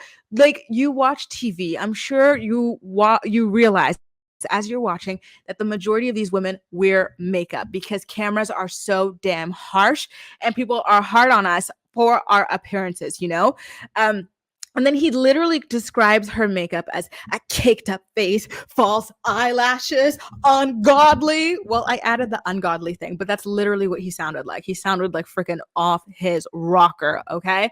And he's like, you just presented as fake. You even left your makeup on my jacket. I'm like, you freaking prick. Are you kidding me? Like, and Taylor even brought it up that she only wore makeup that one time where they met for like what 15 minutes or something like that at the reveal. So you mean to tell me, JP, that you have not been able to talk to this woman for the days that you've been on vacation, all because you saw her wear makeup for 15 minutes one time? Really? If that's the case, then you've got serious problems, dude, And then if that's the case, then it's you who's been making things awkward. So why are you blaming it on Taylor? Why are you telling her that she's been awkward since day one and she's like had it follow her? Meanwhile, this whole time you're upset with her because she wore makeup for a 15-minute reveal and she's been barefaced and beautiful every single day that you guys have been in Mexico and you still don't have a freaking personality. He is such an asshole, you guys, blaming his shortcoming, his failure to have a freaking personality on Taylor wearing makeup for 15 minutes in his presence. Give me a break. What a freaking piece of scum. Absolute scum, you guys. I cannot. I am so pissed. He really acted like he was traumatized by her wearing makeup. It was just so ridiculous. And I'm sorry, he's just doing that. It's not true. He's only doing that because he doesn't want to accept responsibility for the fact that he is not interesting. He's got nothing going on. He doesn't know how to have a conversation like an adult. And if you were so horrified by her wearing makeup that one time, why is it that all you do is stare at her? Every time the camera pans on you, you're doing nothing but staring at the girl. Meanwhile, we're supposed to believe that you're traumatized by her face because it was so caked up and it was horrifying to you. Like, really? And then at this point, like, he starts yelling. He gets real aggressive with her in bed to not wear makeup. Why are you yelling at this girl to not wear makeup when she hasn't been wearing makeup? She wore it once for 15 minutes. What are we even arguing about, you freaking psycho? Like, what? And then he has the nerve to say 99% of women would love to hear from a Dusty that we shouldn't wear makeup. What? Stop. We don't want to hear shit from you guys about what we should be wearing on our faces, how we should be dressing, how we should be living our lives. Male opinions do not freaking matter to us, okay? They don't. We don't need you guys to tell us what to do in any way, shape, or freaking form, especially when you can't even measure up to the woman that you're with. Stop. Taylor has been carrying you guys. She is the personality. She is the brains. She is the everything. And you're just there, staring. So on what planet do you think your opinion on anything holds any kind of value and should be, stop. And then she tells him that she's not spending the night with him. Thank God, because that was horrifying, that conversation that he had with her. And then he just says real quick that he doesn't care. Again, pathetic prick. I can totally see why he's single, okay? Being single is a great thing. I'm not saying that as an insult, but when you see the way he treats women and like speaks to women and the way he literally has no freaking personality outside of a flag, I can see why he in particular is single. It's not by choice in his respect. I could tell you that much. Many people are single by choice. They've got options, but they choose to remain single. I don't think JP falls into that category. He is single for a goddamn reason. And by the way, Taylor was too nice to tell him that she appreciated the conversation and that she still loves and cares for him. I absolutely would not. I'd be packing my bags and leaving. You're not getting another word out of me, you freaking prick. So now Before I freaking pop a vessel here, let's move on to Lydia and Milton, shall we? I cannot believe how often they talk about their ages. Like they're always joking that, oh, ho, ho, you're so young. Oh, ho, ho, you're so old. We get it. There's an age difference here. Let's move on. Okay.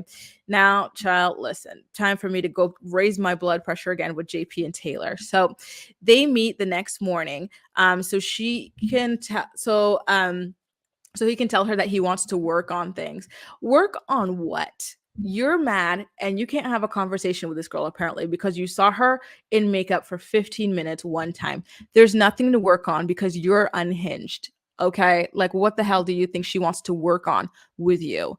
And he doesn't want her wearing makeup to derail the progress in their relationship. Like, stop. She is not vying for a relationship with you. You're lucky she even continued on for more than a day with you and your cardboard, non-existent personality. This reminds me of a guy I was dating over the summer. Over the summer, I was dating this guy, and he reminds me so much of JP in like the lack of a personality thing, but I didn't notice because he was so good at mirroring my personality. So I thought he had this like personality that I really liked, and then one day I realized, wait a minute, like this is my personality that's like being reflected back to me. Like I'm gonna try to like not say anything or like let's see what energy he's bringing to the table if I'm not, and then we'll see. And guess what happened on that date? We didn't speak. The guy, he had nothing to say. Like he'd say like little things here and there, but he didn't have anything to say. It was totally like JP vibes. But like he really enjoyed spending time with me, this, that, and the other, but like only like if he could absorb my personality, if you know what I mean? And I was like, no, I don't need to suck a bus. Okay. So after that, I was like, sorry, peace out. I'm not doing this. No. So just seeing these guys with no personality try to like leech and drag off women and then bring you down and blame you for their lack of personality, absolutely freaking not. It really fires me up. So now they do their meetup, and Taylor tells him that she was ready to marry him in the pods, but after meeting him in real life and seeing this completely different side of him, she feels uncomfortable. And the relationship feels forced, like she has to constantly drag things out of him. And he was getting pissed off that she kept saying that she was uncomfortable. And I was glad that Taylor kept saying uncomfortable. I'd be uncomfortable around you too, JP. So let Taylor describe her experience in her own words, because it is very valid what it is that she's saying. And then she says that the whole makeup thing, like, making things awkward is an excuse. And she doesn't think that they should be engaged or living together because she's done with a relationship. And I stood up and I clapped for my girl. Like, yes, I am so happy she didn't put up with his BS. Like, absolutely no. And then he says he wishes that they could have hashed it out the first day. Oh, I'm sorry. I gotta say it. Oh, fuck right off, dude. I wish we could have hashed this out the first day. Meanwhile, you never even said anything the first day. You never said anything the second day. You never said anything after that. You're not a man. Okay, like you have no communication skills. You were never going to bring this up because you can't speak for yourself. And now you're like, I wish we hashed this out. How could we hash things out when you don't speak, JP? How are we going to hash it out? With a staring off competition? Everyone just staring at each other? Is that how we were supposed to hash this out? Oh my God. Okay. So anyway, Miss Tay gives JP the ring and apologizes. And I'm like, girl, don't apologize for breaking off this engagement. Like, no, absolutely not. It's his fault that it's over. And then he apologizes for making her feel uncomfortable, as he should. And then he's asking her, what do we do now? Listen, y'all, I'm telling you, something's not right with this man. She just broke off an engagement with you. What do you mean? What do we do now? Like, what? Pack your bags, fool. Pack your bags and go home. So anyway, now at this point, I gotta say, having only 3 couples was already really skimpy and like awkward feeling.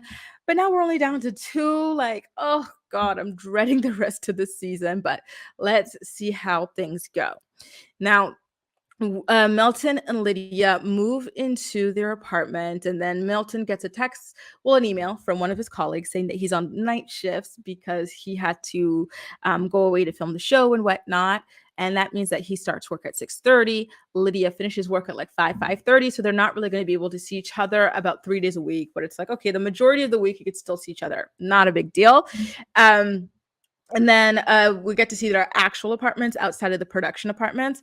And Lydia visits Milton's apartment, and she really, truly hated his like cow rugs or whatever, cowhide or whatever that was, and how bare the apartment was. I'm like, listen, at least it's nice, it's modern, it looks like, an apartment with some coin, and it's clean. Those are the most important things.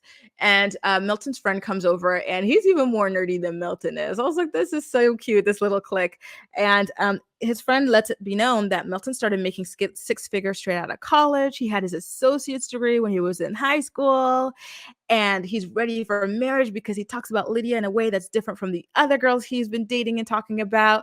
And Milton has told him that he feels like Lydia can influence him in the right direction. I'm like, that's a good friend right there. A friend that's going to hype you up, He seemed very, very genuine. But again, I did a video on Milton and how his ex-girlfriend had exposed him on TikTok last year.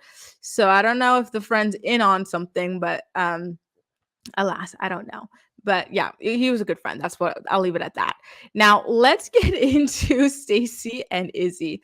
They go over to Stacy's house. It's a very, very beautiful house, and she owns it. And to be honest with you guys, by the way she was talking about her father and her father's money, I'm like, okay, well, did you buy this with your own money or did your dad get you the down payment?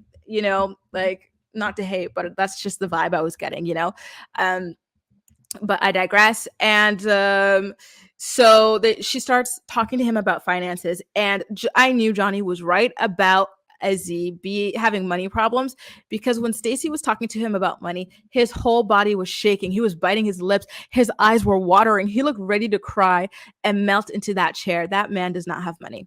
Okay. And Stacy, I don't know if that's something you want to tolerate or not. I guess it depends on his ambition and his attitude towards the future, because he is 29 at the end of the day. So, anything can happen and change. He says he's like a 50-50 guy. Oh, Stacy's not going for that. She is not going for that. Even when it comes down to dinner, I'm like, what married couple's paying 50-50 for dinner, child? That sounds like weird. Like, he's like, when the bill comes, I pay half of it with my card, you pay half of it with your card. In a marriage? Is he? Absolutely fucking not. I'm sorry, but I think he's a financial downgrade for her, and I don't know that it's going to work out. I think she can. I just don't see it, to be honest with you guys. I don't.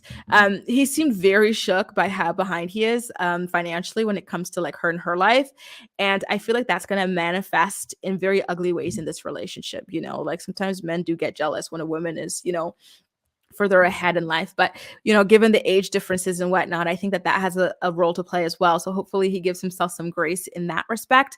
And her background, it seems like she comes from a more affluent family than him as well. So, although she works hard, she also has a boost. I suspect her father gave her the down payment for the house, so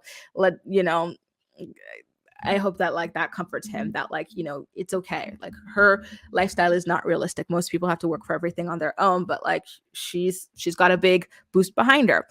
Anyway, child, Aaliyah the crybaby's back. Lord have mercy. If you watch my recap of episode 5, I find her annoying as hell. But she shows up in a nice restaurant waiting for Uche to show up. But he shows up, but she doesn't even stand up to greet him. I'm like, girl, and this is a man you're trying to get back. You can't even stand up to greet him. You're just sitting there. All right. That would turn me off if I were going to meet a man and he's supposed to beg for me back. He can't even stand up to greet me. Absolutely not. Absolutely not. So he sits down ungreeted, and she grovels to him about how she wants him. I'm like, girl, you are playing yourself. This man already sounded on the phone like he is never going to deal with you again. And here you are begging for him. Like, what?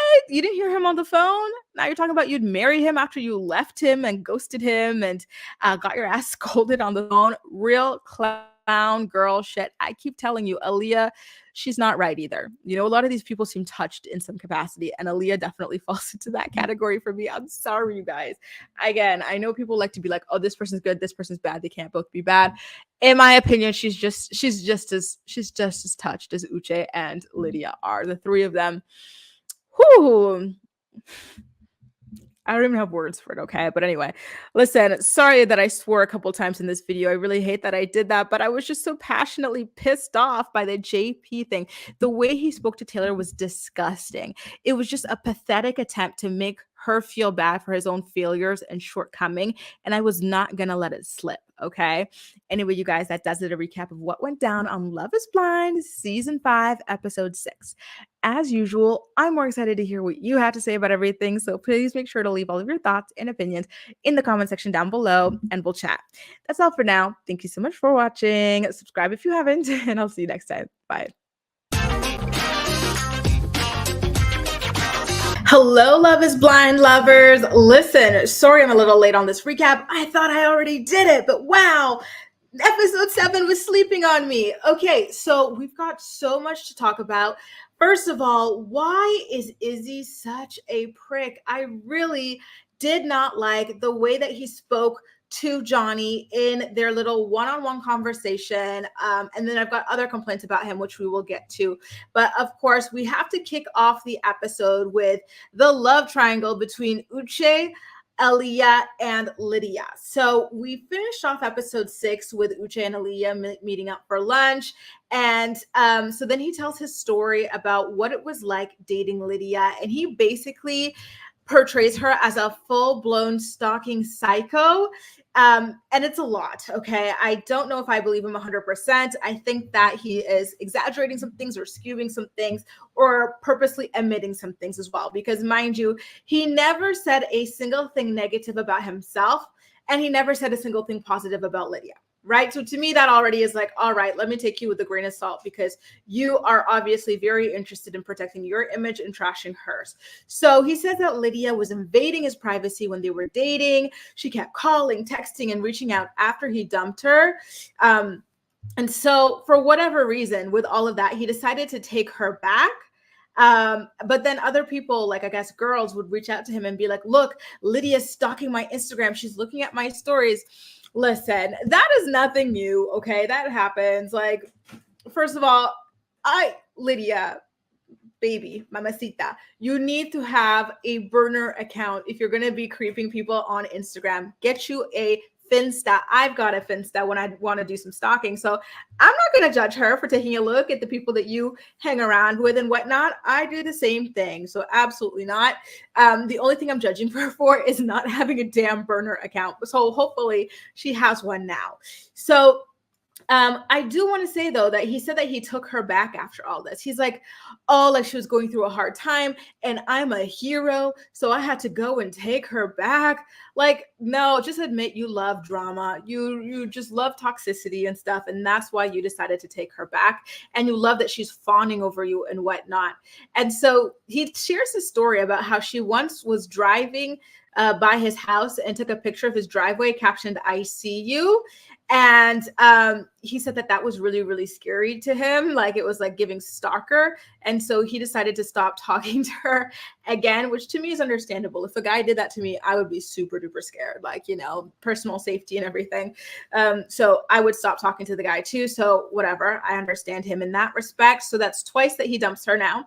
And then he says he spoke to her again because someone had it seemed like someone had passed away in her life or whatever.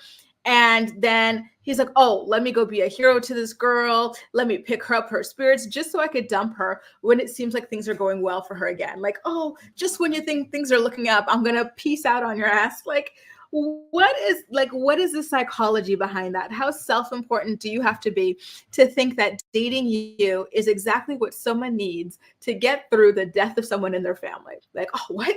Your mom died? I better step in and date you. That's going to chew you right on up. Oh, well, you seem over your mom's death.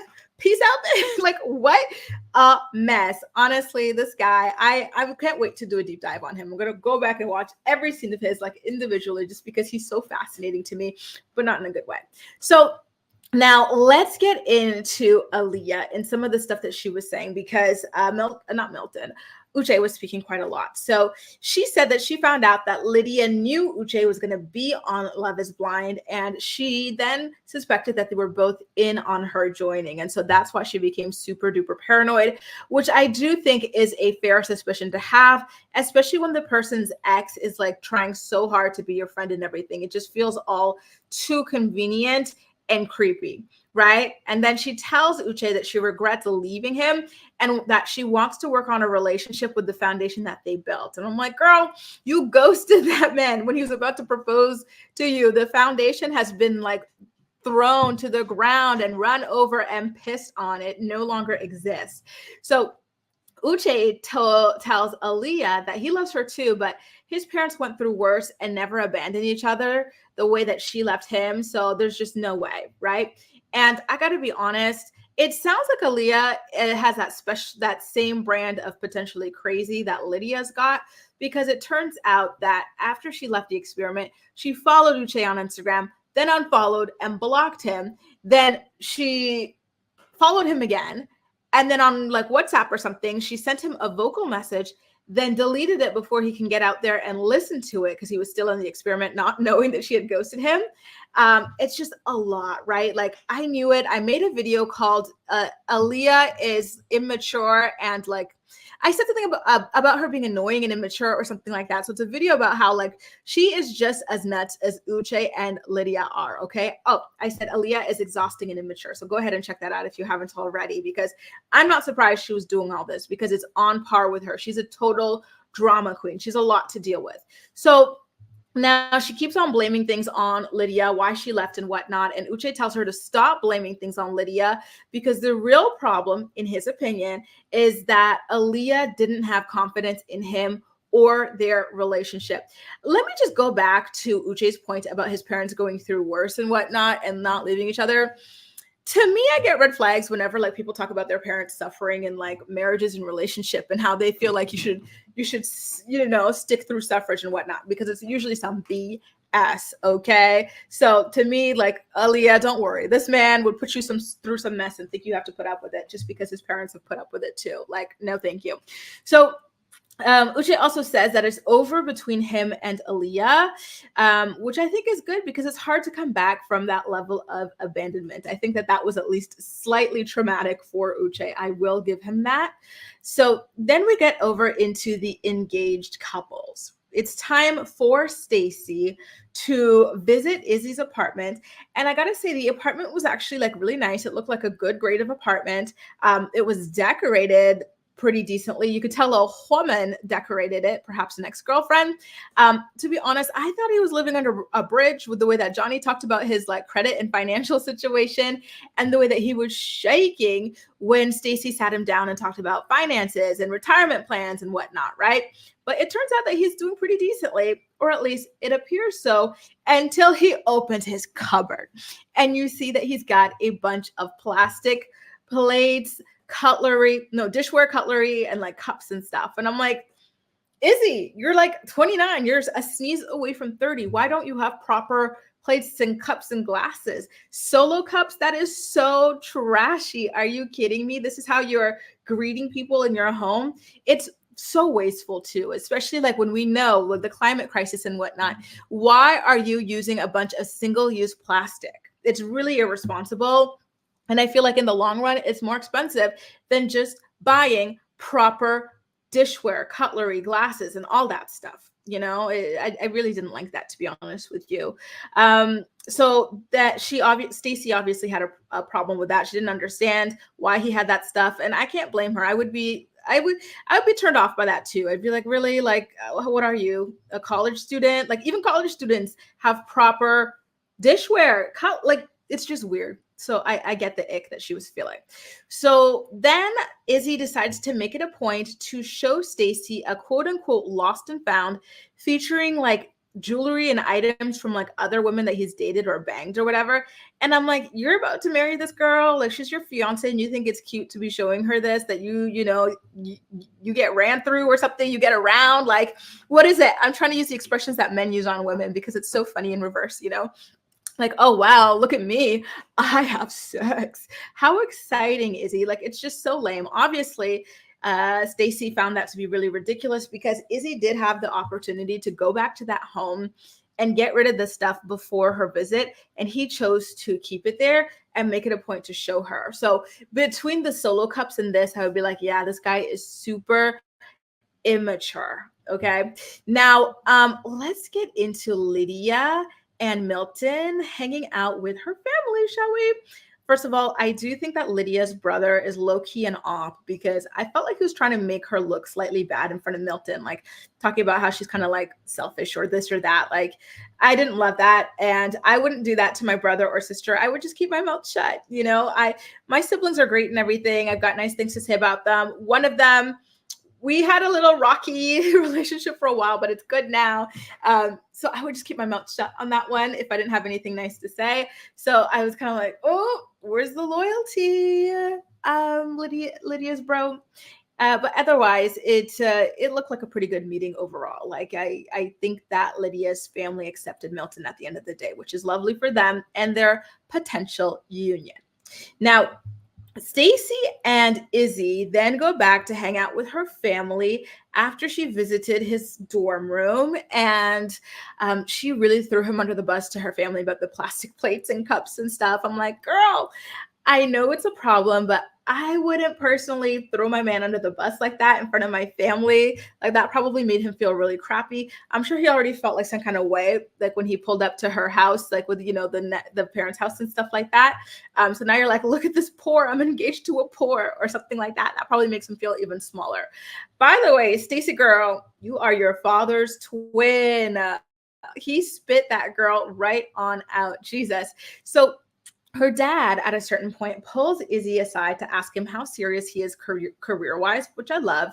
I always love, like, when you put certain expectations, like if you want to be with this woman, you want to be married and stuff, you better have your freaking life together. Like, you better have a career, you better have something to offer. Like, we're not effing around, and I really, really love that. And it doesn't sound like Izzy is very serious career-wise. I was like, why are you even on this show? You don't have a proper career. So he was doing something, like just some random job before. Then his friend is like, hey, why don't you get into like insurance sales? And this was a couple weeks before they started filming the show. So he starts trying out like the potential of a career in insurance sales for a couple of weeks before he goes, hey, there's an opportunity to be on TV and potentially get married. Let me jump and do that instead and take time off. Like, to me, that's a red flag. It gives kind of like looking for attention, looking for TV time, more so than serious husband material. Stacy is a very established woman, and Izzy doesn't even have proper dishware at his house, and he doesn't have like a proper amount of time in a real career. So I don't like it. I don't like him for her. I think she can do better. So now the rest of the cast all get together for a barbecue, and then they start talking about JP and Taylor breaking up. Remember, JP had no personality, and then he ultimately decided to blame the fact that he's got nothing going on between his ears on Taylor for wearing makeup when they met for 15 minutes during their big reveal. And then Carter's like, oh, Taylor didn't try hard enough. She's going to regret ending that relationship. If I had a daughter, I'd want her to be with JP. You know what, Chris? I hope you feel stupid now that you've watched, or Carter, I hope you feel stupid now that you've watched this back and seen how painfully wrong you are. It's always blamed on women whenever a relationship ends. Guys are always like, women file for 80% of divorces. Well, why are women filing for 80% of divorces? Who's the one stuck doing most of the cooking, cleaning, and child rearing? And then they eventually get sick of it and decide they're better off just doing it as single parents. You know what I mean? Like, stop. Always, always, always blaming it on women. And I hated that. And again, I hope Carter feels stupid now that he sees that the reason why this relationship didn't work out is because JP has literally no personality, refused to make conversation. And there was no point in Taylor continuing on there, especially when he started attacking her looks and accusing her of being fake and caked up and a bunch of other extreme things.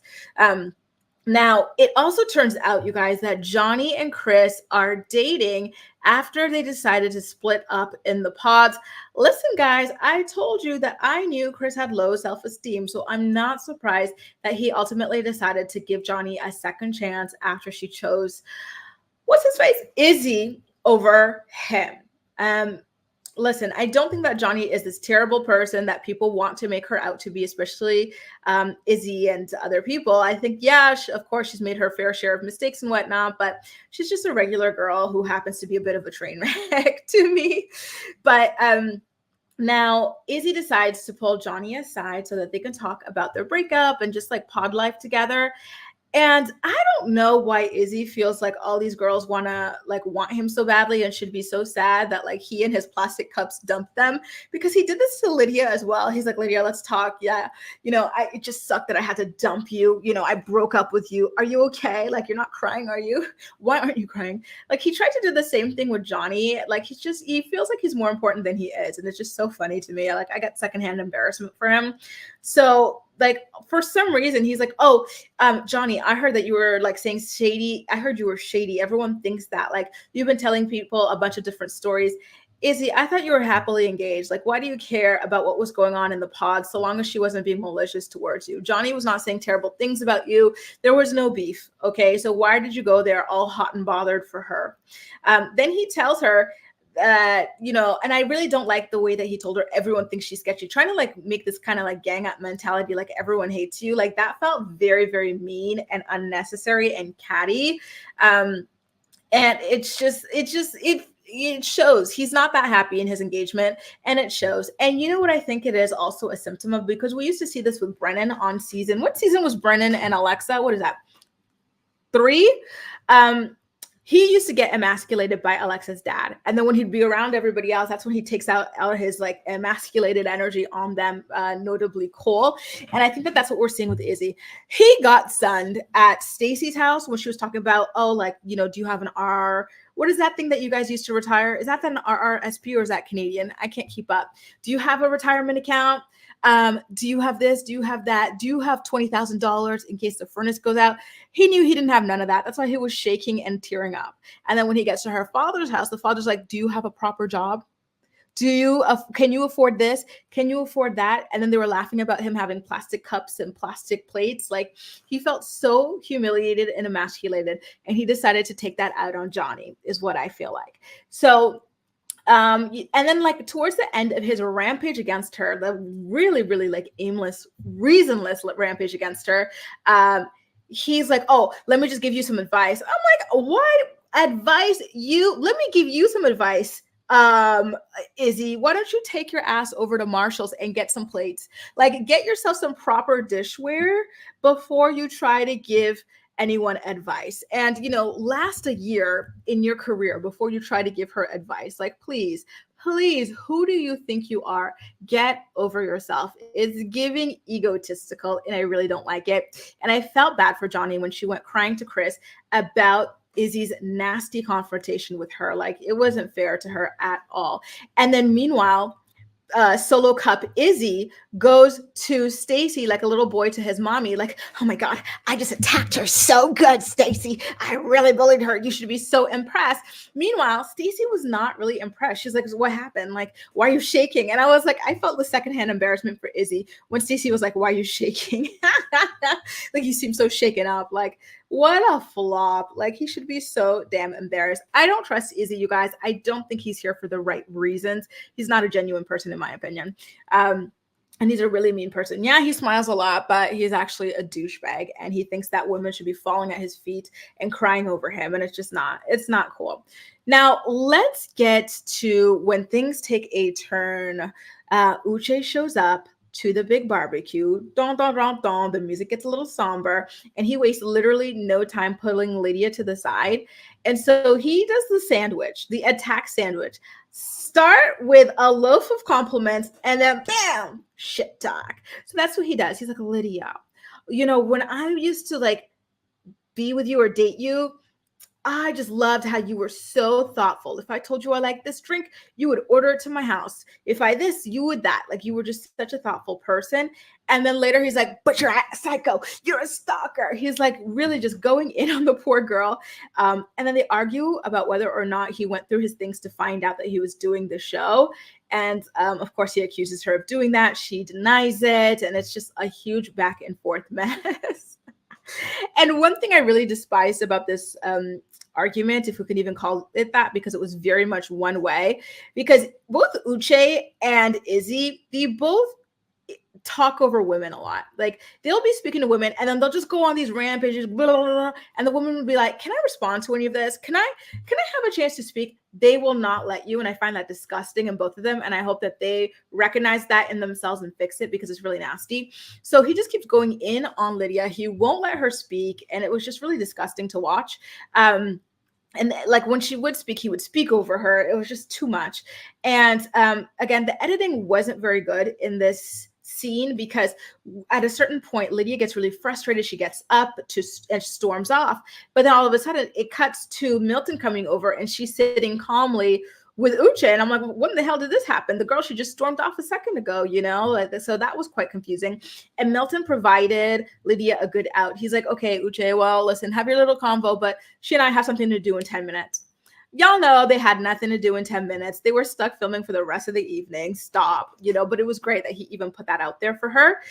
And then at this point, Uche decides to pull out his phone to show Lydia, quote unquote, proof he has from girls, screenshots of them taking screenshots of her watching their stories. I'm like, who cares? Girls do that all the time. Like, it happens all the time. It's funny, you know, when I was vacationing with my friends, we met like some guys, and one of them was like, you know, a very good looking guy. And so my friend has an open Instagram. My personal one is locked. And so in her account, after the guy posted a picture with all of us and like tagged us, she started noticing like random girls she didn't know looking at her stories, and we're like laughing about it because it's so typical. It's just something that happens. Whenever my friends tag people and I see someone that looks fascinating or good looking or whatever, I'm going to creep on your profile, you know, with my burner, but I'm going to creep. So then Uche brings up the text, the image that she had allegedly sent him, like, I can see you through the house or whatever. And Lydia's like, Uche, stop it. We were on the phone when I sent you that message. Like, it wasn't something you got out of the blue. And to me, that was kind of telling about like how far Uche is willing to go to paint Lydia in a bad light and to exaggerate things. Like, if you're just casually, you know, but here's the thing.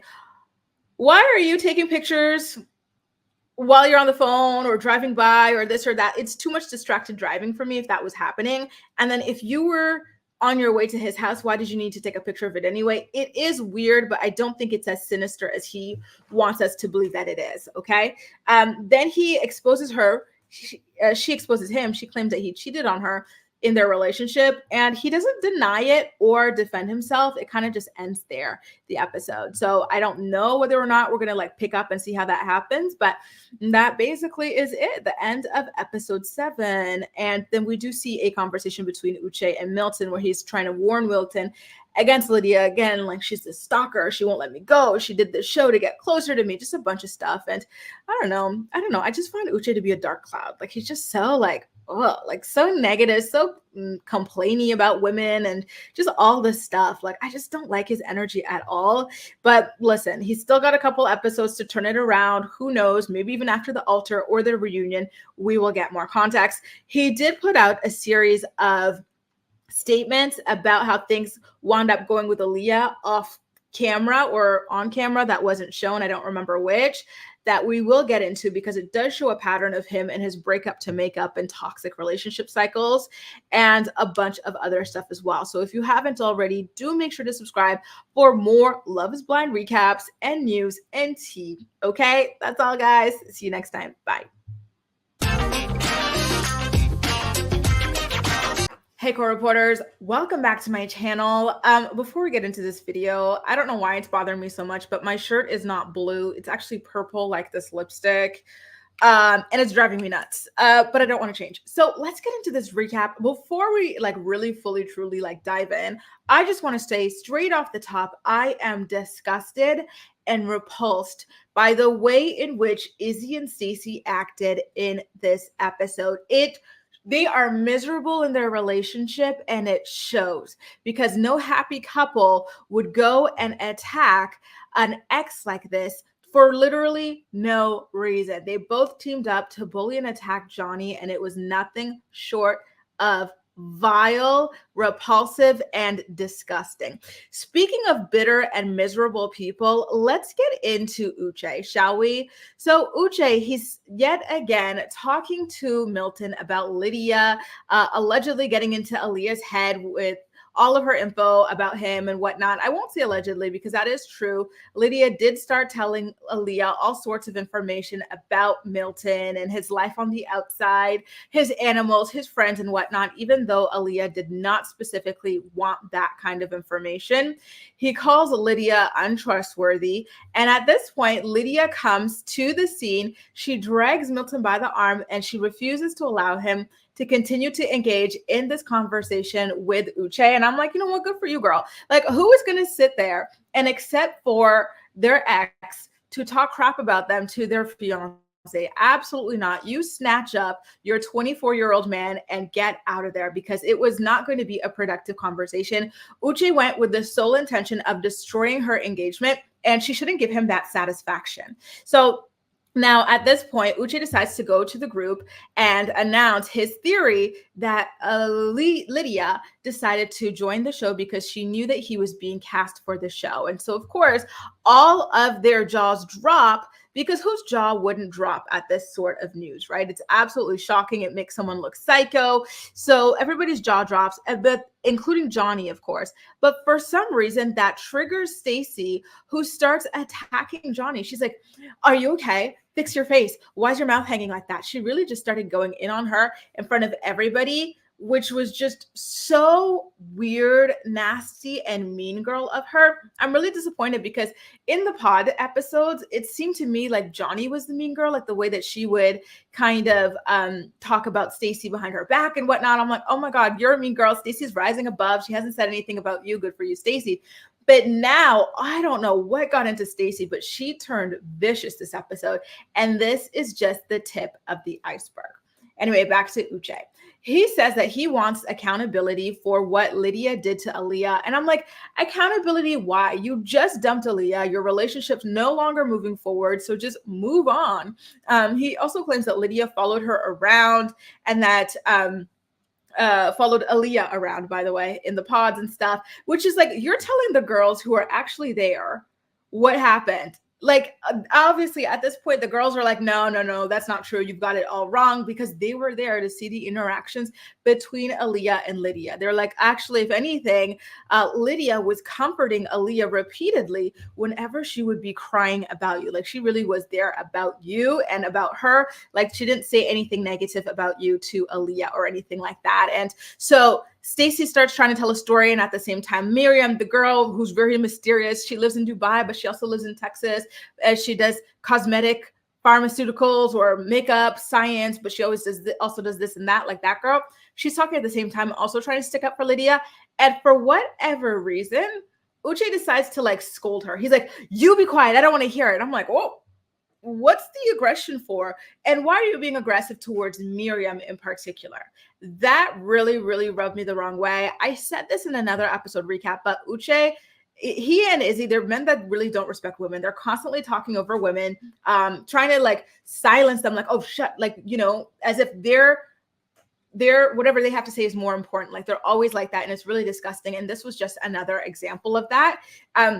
And then he called her bitter. And I'm like, Uche, why are you calling Miriam bitter? You're the one who's here looking to destroy Lydia's reputation. You literally have no mission here other than to talk poorly about Lydia. If anything, you are the most bitter Betty here.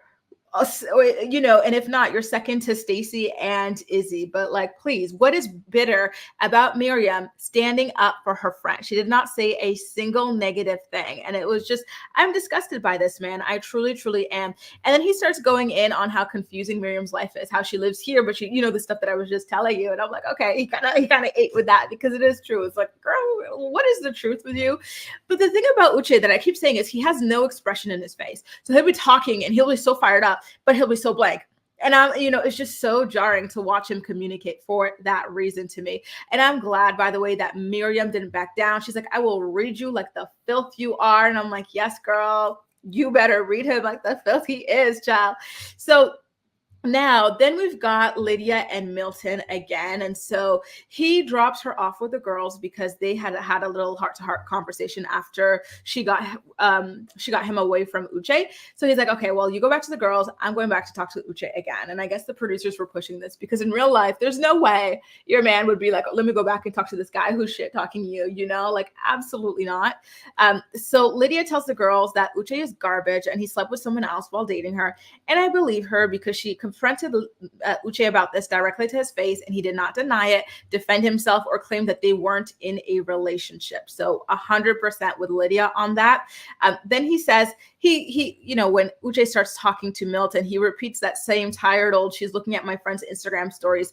Who cares? Everybody does that. Most of us are smart enough to look through a burner.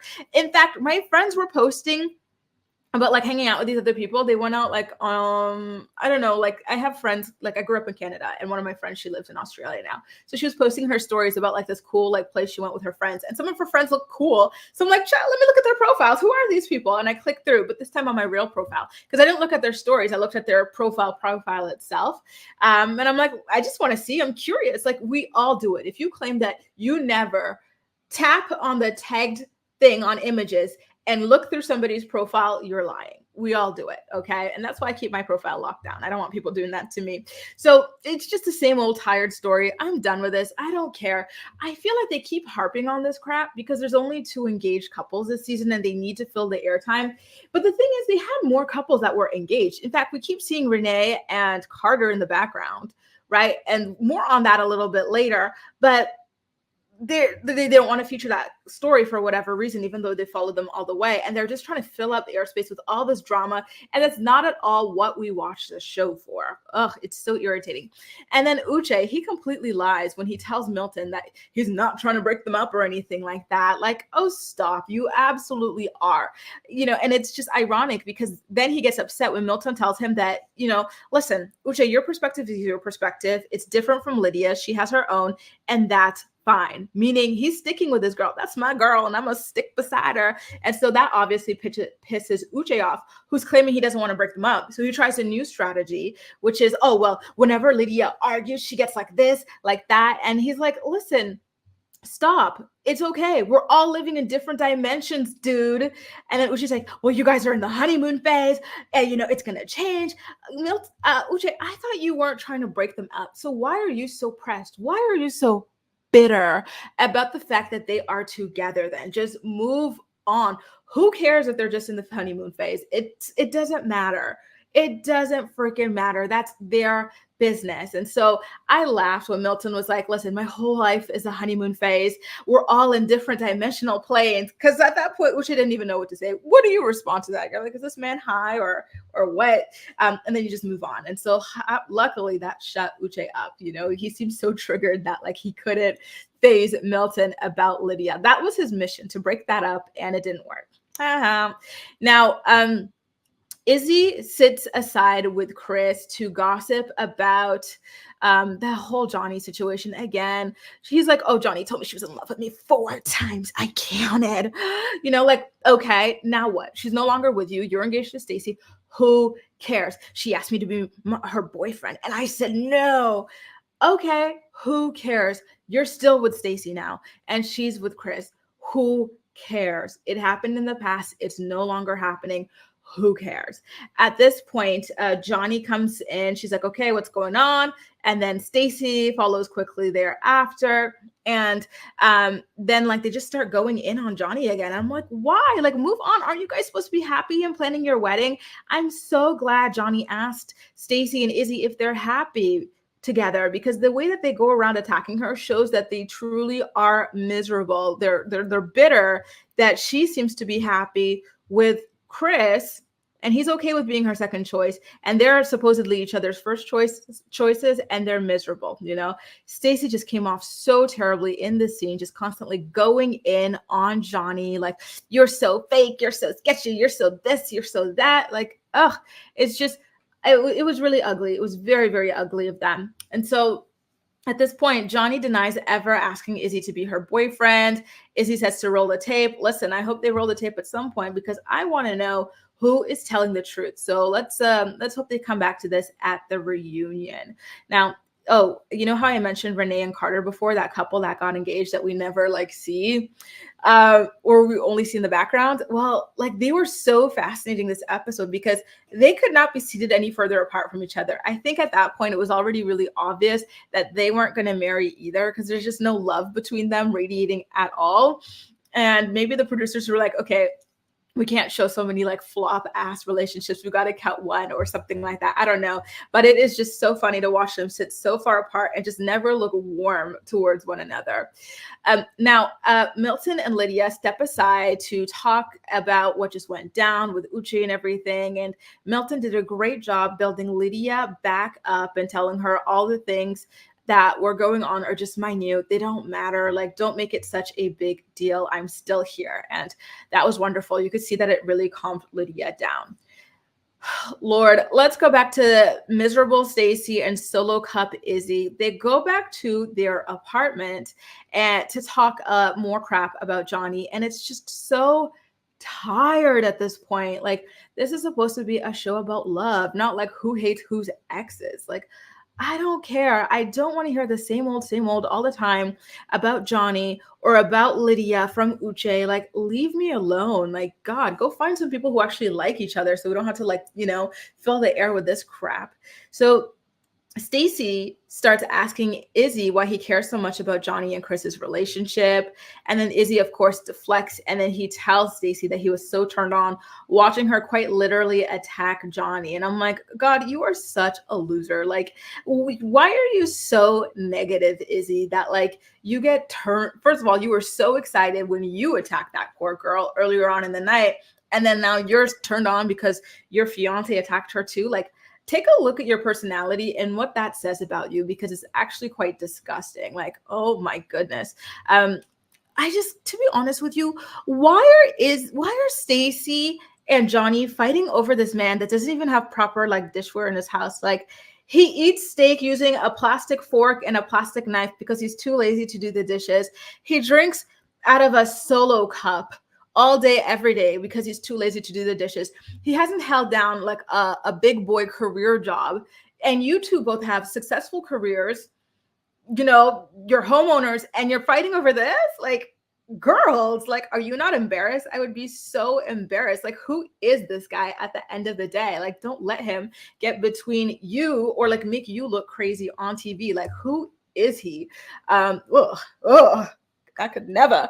So I will say, though, that I'm glad that Stacy brought up how weird it is that Izzy gets so turned on by her whenever there's conflict. She's like, why can't you like say these like nice lovey things to me or about me when like we're in the good times, when you're coming back from work or this or that? Like, why does it have to be, she's being catty or she's going through drama and conflict? I love her so much, which I totally get. She also talks about being tired of him, comparing her to past relationships. And then Izzy's like, Johnny's not a past relationship. She's just a pod chick. Stacy's like, I was just a pod chick until, you went from having her as your number one to me. So I don't know what the heck, you're trying to downplay this for. Listen, I knew that these two were not secure in their relationships. If they were happy, they would not be so wound up by the mere existence of Johnny. It shows in the way they act. And so when they came back home, I forgot to mention, but Izzy had been showing Stacy the flowers that he bought for her that week. It's a thing he does every week, apparently. And and it's relevant because Stacy starts complaining about how he doesn't do enough for her or like anything for her. And I'm like, girl, did he not just buy you these flowers? I know, of course, you need more, but I was like, girl, at least acknowledge that it's nice that he does this, and then nicely say that you would like for other things to happen as well. Don't just be like, you don't do anything for me. That's going to build a lot of resentment. So apparently in the pods, Izzy had her under the impression that he was going to be cooking for her regularly, rubbing her corn dogs after work, but he hasn't done any of that. And he admits to never cooking for her. And he's like, no, put that aside though. That's not important. Tell me what I haven't done for you. She's like, you know what? Why don't we do this? Tell me what you have done for me. He's like, no. You tell me what I've done for you or haven't done for you. And so she's like, no. I asked you a question. Tell me exactly what you've done for me. And he's like, well, I'm barely even home. but like, you know, I try to be supportive to you whenever I am home. It's like, okay, but are you supportive to that mop? Are you mopping?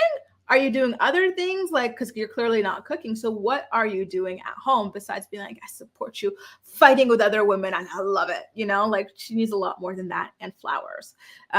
So Izzy then tells Stacy that she makes him feel like he's not good enough for her, and that what he does isn't good enough all the time. And, you know, I have to say that with all the misery that they were going through here, I was giggling with two hands like this. That like they went from these cocky assholes at that party, just like bullying Johnny, attacking her, to miserable at home at the end of the night immediately after. It's like, this is what we mean when we say that miserable people act this way. Like, they couldn't have been happy. There's no way they wouldn't have had the energy to treat her that way if they were happy, and they deserved this ending to the night. Oh, you know what was the most hilarious part? When Izzy, he's like, I don't feel good enough for you. And he runs away to the bathroom closet to cry. Oh, that was hilarious. Not the fact that he's crying, but the fact that he's crying in the bathroom closet is just too damn funny to me. I'm like, yeah, that's exactly where you deserve to be, you freaking asshole. Oh my God, absolutely hilarious. So now, meanwhile, you know, another couple that handled conflict that night was Milton and Lydia. And let me just say, they had a much better night than Stacy and Izzy. Nobody was crying in the bathroom closet. Like, they were cuddling in bed, just like, you know, with him reassuring her that he's got her back and everything. And I was like, wow, like, I'm low key starting to I'm not sold on them, but I'm warming up to them is what I'll say. Okay. So the next day, we've got Stacy teaching a Pilates class, which looked really fun and really intense. And then Izzy pops in to talk about their relationship at the end. And he reiterates to her that he feels unappreciated. And she tells him that she wants him to reciprocate the things that she does for him. And so, you know, like cooking dinner, etc. And he says that he'll do it eventually. But she's like, no, like, we only have a short amount of time to see like if this is going to work out, if you're going to be able to do these things. So I want this to happen within the time frame of this experiment. And he's like, okay, well, I will do that, but I also need for you to start recognizing and appreciating the things that I do currently. And so she agrees to do that, and they make up, and then he gets her a very thoughtful gift bag, which had like a coupon for him cooking for her. It had a toilet plunger, which is a reference to her clogging the toilet in Mexico. And it had like this message about how they'll get through all kinds of shit together. And then like a photo of them with like the dogs and everything. And she does this baby voice every so often. I think it's because she's a little avoidant when it comes to emotions and whatnot. So anytime she's feeling particularly emotional or whatever, like, she hides it by putting on this like purposely annoying baby voice. And it's really starting to grate on my nerves. I don't know if anybody else has noticed this, but it's really irritating. Now, the day after that, we've got Izzy's mom coming over to meet Stacy. And I gotta say, Izzy's mom is so cute and pretty. Like, you ever see like a face, you're like, wow, I really love this face. Like, it's so pleasant. There's this girl I was watching on YouTube yesterday. I'm gonna look up her like channel. It should be my watch history. I think it's like Erin on Demand or something like that. And I was just watching her like, wow, like, I really like your face. Yeah, it's Erin on Demand. Shout out to her. And she just has such a beautiful face. Sometimes you just see a face, you're like, wow, it's so pleasant to look at. So that's how I felt about his mom. I loved her vibe as well. She seems so sweet, positive, and sincere. The sincerity is the complete opposite of her son. I always feel like people who have like such sincere seeming parents like turn out like the opposite or something like that. Like on these reality shows, I'm like, oh, girl, how did you raise this one? Like, you know, like he just seems like someone who's just here for the fame. Okay. Did I tell you guys that he launched a Cameo like pretty much like just before this season aired? Like, he was like really ready to go cash in on this little dumpster fire appearance on Love is Blind. So he and Stacy start crying over the special bond that they have that is inexplicable, because the mom, she was like, listen, marriage is very serious. Like, I don't want you guys to be playing around. every time people talk about marriage is forever, listen, marriage is serious, yes, but when every time these people go, oh, marriage is forever, stop. Like in 2023, like with the divorce statistics the way that they are, we know that that is not true. Okay, like let's calm down. As even how many divorces have happened on Love is Blind. Let's calm it down a little bit. Like it's not like you're signing your life away and you can't undo the decision, right? Like if anything, kids are forever. Marriage, you can always go get divorced, remarried, whatever you want to do. Now, I want to say something. I think that Izzy has a serious anxiety problem that it might behoove him to look into, because he starts shaking uncontrollably very often. And I feel like that must be uncomfortable. And I say that because I had this issue before as well. And, when I was younger, I was terrible. I would be fidgeting so bad, I would give myself a headache. And then what else I would do out of anxiety? I would eat my hair. Oh, yeah. I would just be like, I would bite my nails, I would eat my hair, I would bite my pencils right in half because I'd just be biting them so much. And I know like how painful it can be to have so much pent up anxiety. So I'm like, dude, I think you could look into this and find something that helps you with this, because this looks serious. Now, let's get into Milton bringing Lydia home to meet his family, shall we? He was not really all that excited to have her meet his family. And I don't think it has anything to do with Lydia in particular. In fact, he said like it's the family, not her. Like apparently the parents are strict and unemotional and stuff. And so voila. And I could see that immediately when Lydia came. Like his mom didn't look impressed at all. She's like, what does a 30-year-old woman want with a 24-year-old? Like I'd be asking the same question as well. Okay. Like it seems off. So I got that for sure. Why did I think Milton was half Japanese? Like he introduces us to his mom. I'm like, oh, okay, then I guess his dad's Japanese. Then he introduces us to his dad. I'm like, oh, well, I guess it's his dad that's half Japanese. Why did I think that? Did he not say something about growing up in Japan or something like that? I don't know. But I got the vibe, and like looking at him as well, I was like, oh, okay, like I could see it. So, but I do think that his dad might be part Japanese or something. So it turns out that his mom is a stalker like Lydia, and I love it. She was asking Lydia like for her last name and everything. And then the sister's like, oh, she will look you up. She will know your credit score. She will know this. She will know that. I'm like, listen, we know that it's a crazy, dangerous world out there. And we are lucky enough to have Google to look people up. So if you don't use that to look people up who are coming in your life in such a serious way, you're a fool. Like I look up everybody that I'm dating. And if like my sibling is dating someone, I am looking that person up too. I am, I'm really serious about it. And I think it's self-protection. I think it's really important. So I'm all for it. And I love that. Now, Milton trying to uncork the wine with his teeth while the adults were talking was so childish. I was like, this is why the mom's asking why your grown ass wants a 24-year-old child, like, are you sure? Are you sure? And it was ironic because in the background, the parents are asking her why she wants to be with a young guy. Now, I will say, though, that it seemed like Milton was really uncomfortable talking about his feelings in front of his family, which I get. Like, when you grow up in a family where they're so like unemotional and like it's just really frowned upon to speak about emotions, like, and then all of a sudden being asked to talk about your deepest emotions in front of them, like it's a bit too extreme. I get why he started feeling overwhelmed. His sister, I like that she was keeping it real, but at the same time, I was kind of like, girl, like you're on camera, like calm it down a little bit.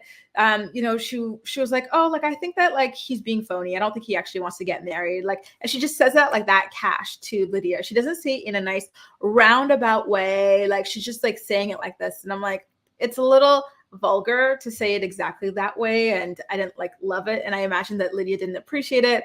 I found that it was probably like embarrassing for Lydia to say it that way. Then the mom does a speech about how marriage is a business, and it was just so sterile the way she looked at it, but she's telling the truth. You got to look at it as a business. You don't just marry someone because, in my opinion anyway, you don't just marry them for whatever fleeting reason. You got to look, how will my life improve being with this person? Is this person going to take me down the struggle life? Like, look at Stacy's life. Stacy's got this nice life. Should she go and downgrade it for solo cup Izzy? Is that a smart idea? Right? Like Izzy, who likes to talk over and yell at and loves to see women be attacked. Are you sure that this is a guy that's going to help you develop into your best self? Like that sort of thing. So I definitely do agree. And then the sister tells Lydia that she doesn't feel, she's like, I know my brother. They call him James, by the way. His name's James Milton. They're like, I know my brother. Like, I know when he's happy, sad, excited, this, that. I'm just not feeling the vibe from him. I don't get enthusiasm. I'm like, there you go again, girl. All right. She has a very beautiful son, by the way. Lydia asked, oh, are you guys expecting for like, if we have a son, for him to be named James Milton the fifth or whatever? And I'm like, well, the sister's got a son. Why wasn't he named? Oh, I think it has to be Milton's son. Now I'm thinking about it now. It has to be Milton's son because Milton has a name. I don't like that, to be honest with you. Like that would be my ultimate nightmare, to be with someone where the family expects you to keep recycling the same name.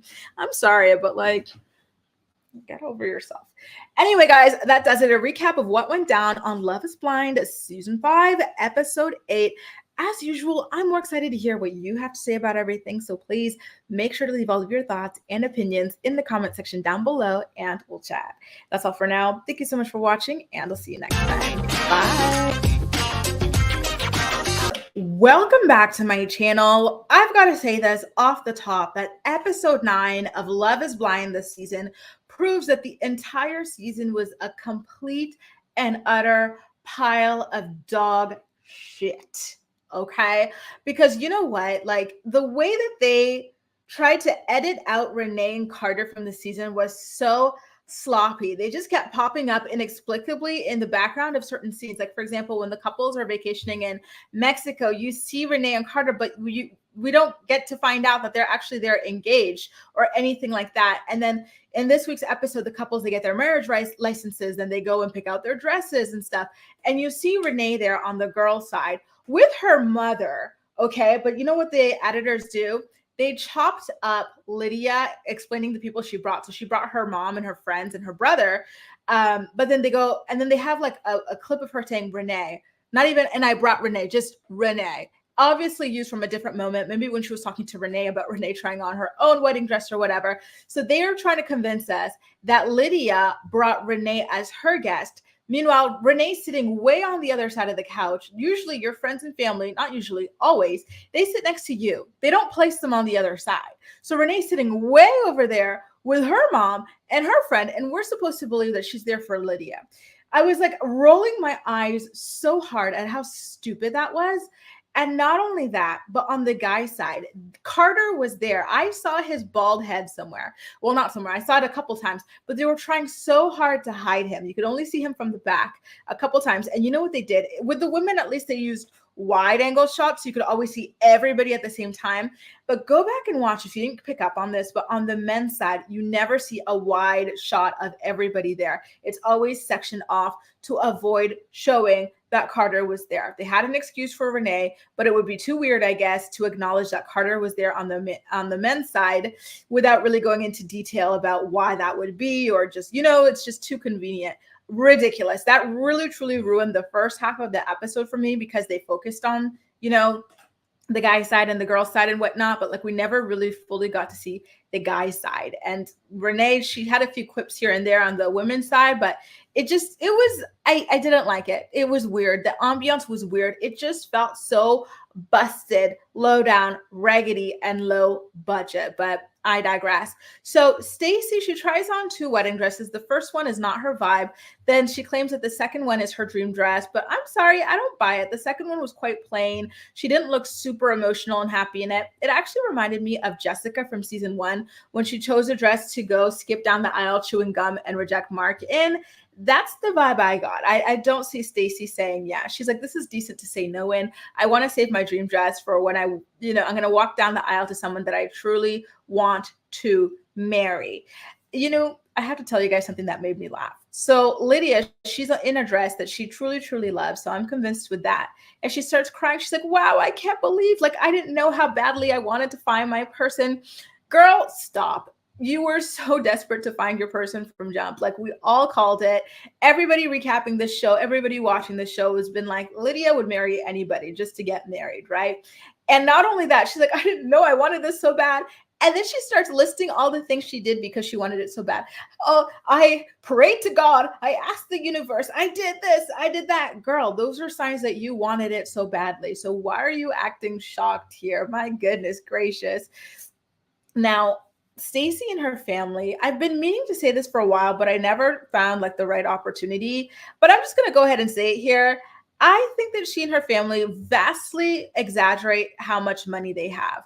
Like, I saw their house, okay? Like, it's a nice house, but it wasn't like a mansion. Like, it's a nice size house with great finishings, but it's not, you don't look at it and go, wow, these people must be rich. You just go, wow, these must be like people who saved and are like, doing well. Like, it's not like, like, then the dad posing on his Porsche and stuff to do his talking head, like them talking about first class. I don't believe that Stacy and her family travel first class everywhere. It's just, I don't believe it. And then now Izzy, he takes her to like this NASA thing to do like this kind of flight or whatnot. And she's like, yeah, like her family and friends say she flies private. Again, I don't believe that Stacy normally flies private. I don't understand why they are so hell-bent on trying to make themselves look richer than they are, but it's getting weird. Like, you remember Alexa and Brennan? Alexa's house like was gigantic and beautiful, and like there you could tell, okay, like they've got money. I didn't get that vibe with Stacy and her family. They've got money, but they don't have private jet money. They don't have first class flying everywhere money, in my opinion. Like, it's just, it's a lot of BS, and it's just weird. I think they just desperately want to be perceived this way, and it's weird. So anyway, yeah, they do that little date with like the flight not a simulator, it was a real flight and whatnot. And then they have a dinner there together, very romantic, just the two of them. And they start talking about how Izzy is not inviting judgmental members of his family to the wedding. I would like to know more about his family because it seems like he doesn't come from a very tight-knit family. I get the vibe that it's mainly just his mom and him. I know he had a dad, but I don't know where he is. We never met him. I know he had a stepdad, but then like the stepdad and the mom broke up. So who does he have outside of his mom? I haven't heard. I heard a story about his cousin, but that was a childhood story. I don't know if he's still close or anything like that. They start talking about how he's excited to marry into Stacy's family because like he likes them and like he feels like, a good connection with them. I feel like he's also looking for a family that he never had. And that's the vibe I get. Is he an only child, by the way? Anyway, after their dinner and this conversation, they decide to rehearse their first dance. Then we flip on over to Milton and his sister. So the two of them go out to lunch to talk about this upcoming wedding. And again, his sister, number one, to bite her tongue, calls the whole thing fake. She says she's unconvinced. And guys, at this point, I'm like, remember, there was tea being spilled by a woman claiming to be Milton's ex-girlfriend. And this tea was being spilled on TikTok last year. And she said that she had been dating Milton. Everything was fine. Then one day he was like, oh, well, I'm filming the show called Love is Blind. Peace out. Like, get out, basically. I'm leaving you to do this show. And then he ran away, did the show. I have a spoiler alert about what she says happens at the end as well. Check out that video if you'd like that. And voila. So I wonder if that's the reason why his sister is giving him such a hard time. She's like, you know what? I liked your girlfriend and I'm a girl's girl. I'm not going to let you BS up here on TV and play a good guy and whatnot. Like, I want to get married. I've been dying to get married. And so if that's the case, then good for his sister.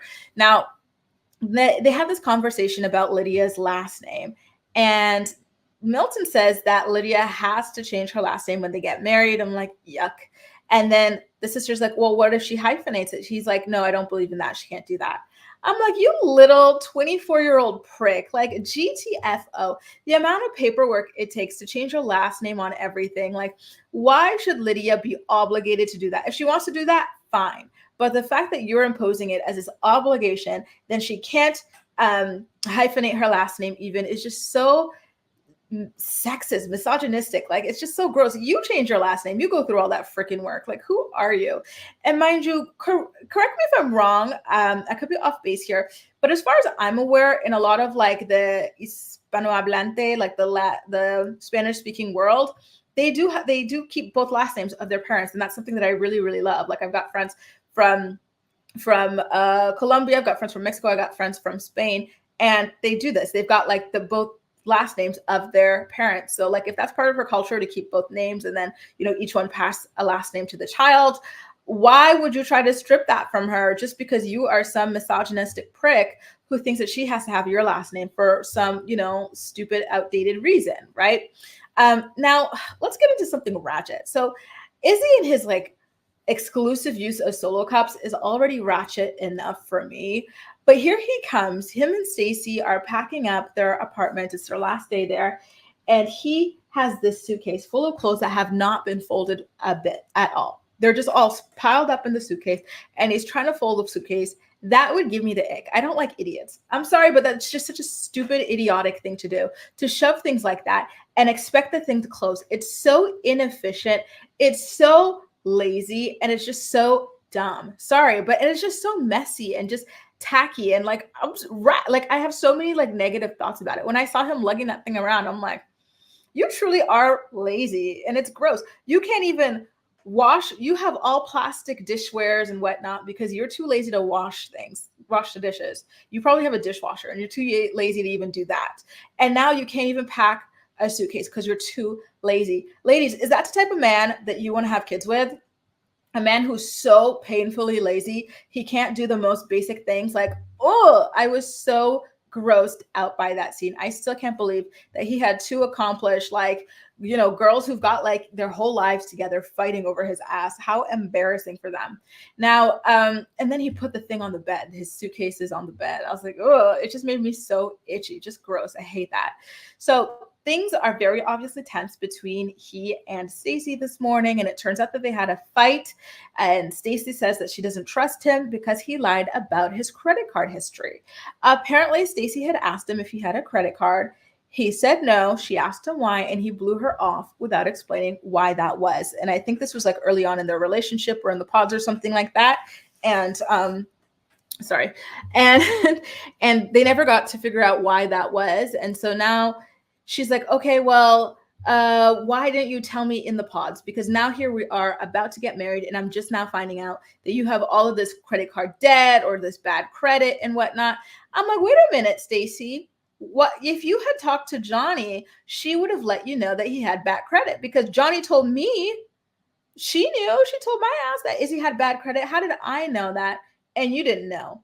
That is truly, truly, truly shady and weird. And so Izzy's claiming that he didn't hide a single thing. He's like, it just never felt right. When we were in the pods, it didn't feel like we're having a real sit down conversation. You were doing nothing but sitting down in the pods, Izzy. This is a complete and utter bold-faced lie that you could not bring this up in the pods because it didn't feel formal and sit down enough. It doesn't get more sit down than the freaking pods. And now we're finding out that all of his credit issues come from a debt of only $3,500. I'm like, isn't the minimum on a total that low only a couple, $20 a month or $30 a month or something like that is a manageable amount that so long as you're paying that, yeah, the debt's still going to be there, but you're going to have good credit because you're paying, at least when they're telling you to pay. How did it get so bad? He sounds financially illiterate. And so they have this standoff and stuff, but everything ends fine because she tells him it's okay. Then they exchange their I love yous and whatnot. And then at this point, we turn back over to Lydia and Milton, who are at some kind of geological museum, and they're looking through all of the beautiful crystals and rocks and minerals and whatnot. And Milton gets into this conversation about how he doesn't like doing household chores. And so they talk about how he doesn't like that Lydia wakes up angry sometimes. And she's explaining to him, I wake up angry for a reason, because when I look over on your side and I see dishes on the side of your nightstand, I'm disgusted. And then I'm thinking about how I've been asking you to wash the dishes. I asked you to stop leaving things all over the floor. And I remember the story she said at his parents' house about how he'll eat dinner on the couch and then leave the plate on the couch. I'm like, girl, this is a child. Are you sure you want to, sign up to raise someone else's son? Wait until you have your own. What are you doing? This guy sounds so childish and lazy. The mental load that she has already looking after Milton is a lot. I would hate to have to tell a grown ass man, oh, you need to take your dishes off the couch and wash them. Why do I have to tell him that? We're both adults. We both see that there's a plate on the couch. We both know that it doesn't belong there. So why am I the one who has to tell you? Like, it's just an extra task all the time. And so she's saying, he takes a shower and then he leaves it on the floor, or like he changes clothes and leaves it all on the floor. We both know that a house should be clean. Clothes should not be on the floor everywhere. They should be in a basket. So why am I in charge of doing, like, it's a lot of resentment that comes from that. And so for her sake, I hope she says no to him at the altar, because she already has a full-time job. Like, she doesn't need a second one when she comes home. Like, absolutely not. No, thank you. So then Milton talks about things that he doesn't like in their relationship. For example, the way that Lydia handled the Uche situation. He's like, listen, you left the first time. Why'd you come back for more drama? Like, just stop. Like, why are you yelling? Why are you doing this? Why are you doing that? Calling all kinds of names. I wouldn't have handled things that way. That she freaks out and thinks it's a judgment on her. And he's like, no, I'm just telling you what I don't like. You tell me what you don't like about me. Why can't I tell you the same? And so I definitely saw where he was coming from there. And that he, one thing about him, I think it's because of his upbringing, because he did mention his parents are very detached and unemotional. Like, it feels like he's trying to do that to Lydia too. He keeps like judging her for having emotions and telling her, oh, like, don't be so emotional about this. Don't be so emotional about that. Like, why can't she be emotional about her ex going around trying to destroy her reputation and make her look like a psychotic stalker? She absolutely should be emotional about that, because it is crazy, Milton. Anyway, guys, I just couldn't really get into the episode. I'm like, only 2 couples. And then just the way that we saw the crappy, like, rushed editing job to hide Renee and Carter at the beginning, like, it just left a bad taste in my mouth that never left the entire time that I was watching this episode. It just felt like complete and utter BS, like just everything being stretched out to make up for the fact that we only have 2 couples that they're willing to show, even though they filmed another couple as well. I just didn't love it. It really, really set a bad tone in my opinion. But I do want to know if that impacted your viewing experience at all, or if there's anything else that stuck out to you in episode 9 of Love is Blind. So let me know everything you got to say in the comment section. And as usual, we'll chat. That's all for now. Thank you so much for watching, and I'll see you next time. Bye. Hey, core reporters, welcome back to my channel. Guys, let's talk about the new episode of Love is Blind that just dropped. It really just solidified my initial hypothesis, which was that all of these people freaking suck for their own unique ways. I had nobody to root for. It was really sad. I've never had a season like this. Every season had at least one couple to root for, except for this one. It was truly remarkable. So let's get into why I feel this way about everybody as the recap progresses, shall we? So let's start off with Stacy. Stacy, she's getting ready with her family to go down the aisle and decide whether or not she wants to be married to Izzy. So she's talking to her sisters about like things she likes about Izzy, and at a certain point she says, yeah, he's like so exotic. I'm like, girl, I think they filmed this in 2022. So you're really still calling people exotic in 2022? Like, people are not cars. Being non-white doesn't make you exotic. It just makes you non-white. Like, it's just so weird. And there's so many undertones to a lot of the things that she says that just give me the ick vibe, to be honest with you. Like, for example, she starts talking down about Izzy with her family. Like, she speaks about him like he is... Okay, you know what? This is very topical. Do you guys remember the movie The Blind Side and how all of that is playing out in the press right now? The family basically, like, preyed on this child to make money off of him in the NFL and whatnot. It's like that. Like, she speaks down on him like he is some kind of like rescue, like an exotic poor kid who's brown, that she and her family might like help to learn to use proper cutlery, to learn to drink out of a glass, to learn to eat at a restaurant, to learn to get on a plane, like different things like that. So like, for example, after calling him exotic, she starts talking to her sisters about how she never thought she'd fall in love with like basically this impoverished man. She just talks about like all the things that like make him broke, right? He's only just now getting a passport. His favorite restaurant is Chipotle. Basically she's really hammering in the idea or the fact that Izzy is just so uncultured. He's never seen anything, never experienced nothing, never been nowhere. Like, he is as basic and as poor as it gets is basically what she's constantly trying to like communicate to us, the audience, and to her family as well. And I can't imagine being Izzy and watching this play out, because to me it's very, very humiliating. So now, you know, by the way, I cringe every time they show her engagement ring. I don't know who designed that thing, but it is just not cute. I'm sorry, but that is probably one of the worst rings I've seen. You know, I should do a special video on all of like the ugly engagement rings. Well, it's not objectively, in my opinion, the like ugly, gaudy engagement rings, but I digress. So now Izzy, he, on the other hand, he sent his best man over with a note for Stacy, and it's just like a bunch of rhymes about why he loves her and whatnot. And I gotta be honest with you guys, I like the poem was so basic and it felt so rushed and it felt so insincere. I really feel like Izzy is playing a part, and it's not landing for me, to be honest with you. I do not get the vibe. And speaking, it's not just me, it's not landing for Stacy, isn't vibing it with it either. You guys saw her face when she read the note and she received it. Like if she were in love, that would have made her emotional in a good way. It would have made her happy. You would have seen like twinkle in her eyes, but she just looked like, you know what I mean? Like really, like there's no love. You could see the indifference in her eyes that she has for Izzy. Now, when they get to the altar, they start saying their vows and whatnot. And again, I am just not getting the vibe that Izzy is sincere. He reminds me during this last episode of Mark from season 1 of the show, who really wanted to play like the lost, wounded, devastated, hurt, blindsided puppy dog. And then it turned out that behind the scenes, he was running around cheating on Jessica. He only did the show for fame. He started dating his now baby mama or wife or whatever, but he was cheating on her with LC, who he was cheating on with another girl too. Like, you know, people like this where they're just playing a role. That's how I felt about him.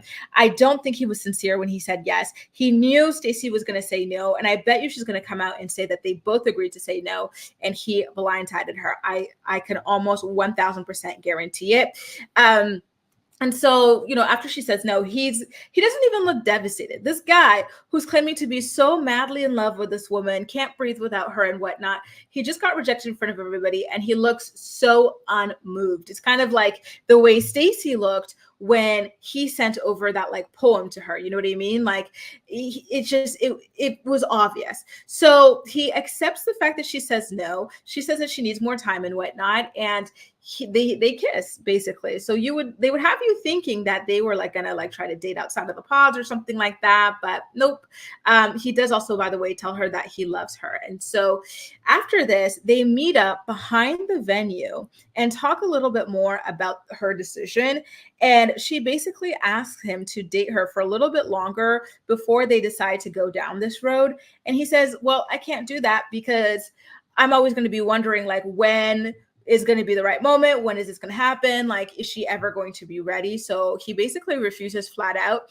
And he also says that it feels like they would be going backwards if they agree to do that, which I agree to. To be honest with you, I would have the same position. If I walked down the altar with someone and they rejected me, I would not be like, you know, gung-ho about dating them after the experience again, because it does feel like you're kind of going backwards with someone who's going to keep stringing you along or whatever. So, you know, I do agree with him on that respect. In that respect, I should say, sorry. He also tells her that he just wants to be loved the way that he loves. And that's the like thing that we had been hearing all the time in the trailer and whatnot. So it was interesting to like see like the context behind the quote and everything. So voila, that was the situation there. And then when he's talking to us, like the audience and whatnot, he explains what he thinks went wrong. And so in his opinion, Stacy let the voices of the outside world get in her head and ruin their relationship. He's like, you know what? I was at the gym and I saw Titanic. It was playing, and I realized like that's the kind of love that I want. I picture love being like in the Titanic. I'm like, didn't someone in the Titanic let someone else drown, someone they were supposed to be in love with and whatnot? Like, that's what you're hoping for, I guess. But listen, I never watched the Titanic movie, so I don't know for sure, but that's just what I heard. I heard Keke Palmer talking about it, you know, before as well. So that's the extent of my knowledge there. But yeah, it just doesn't seem it.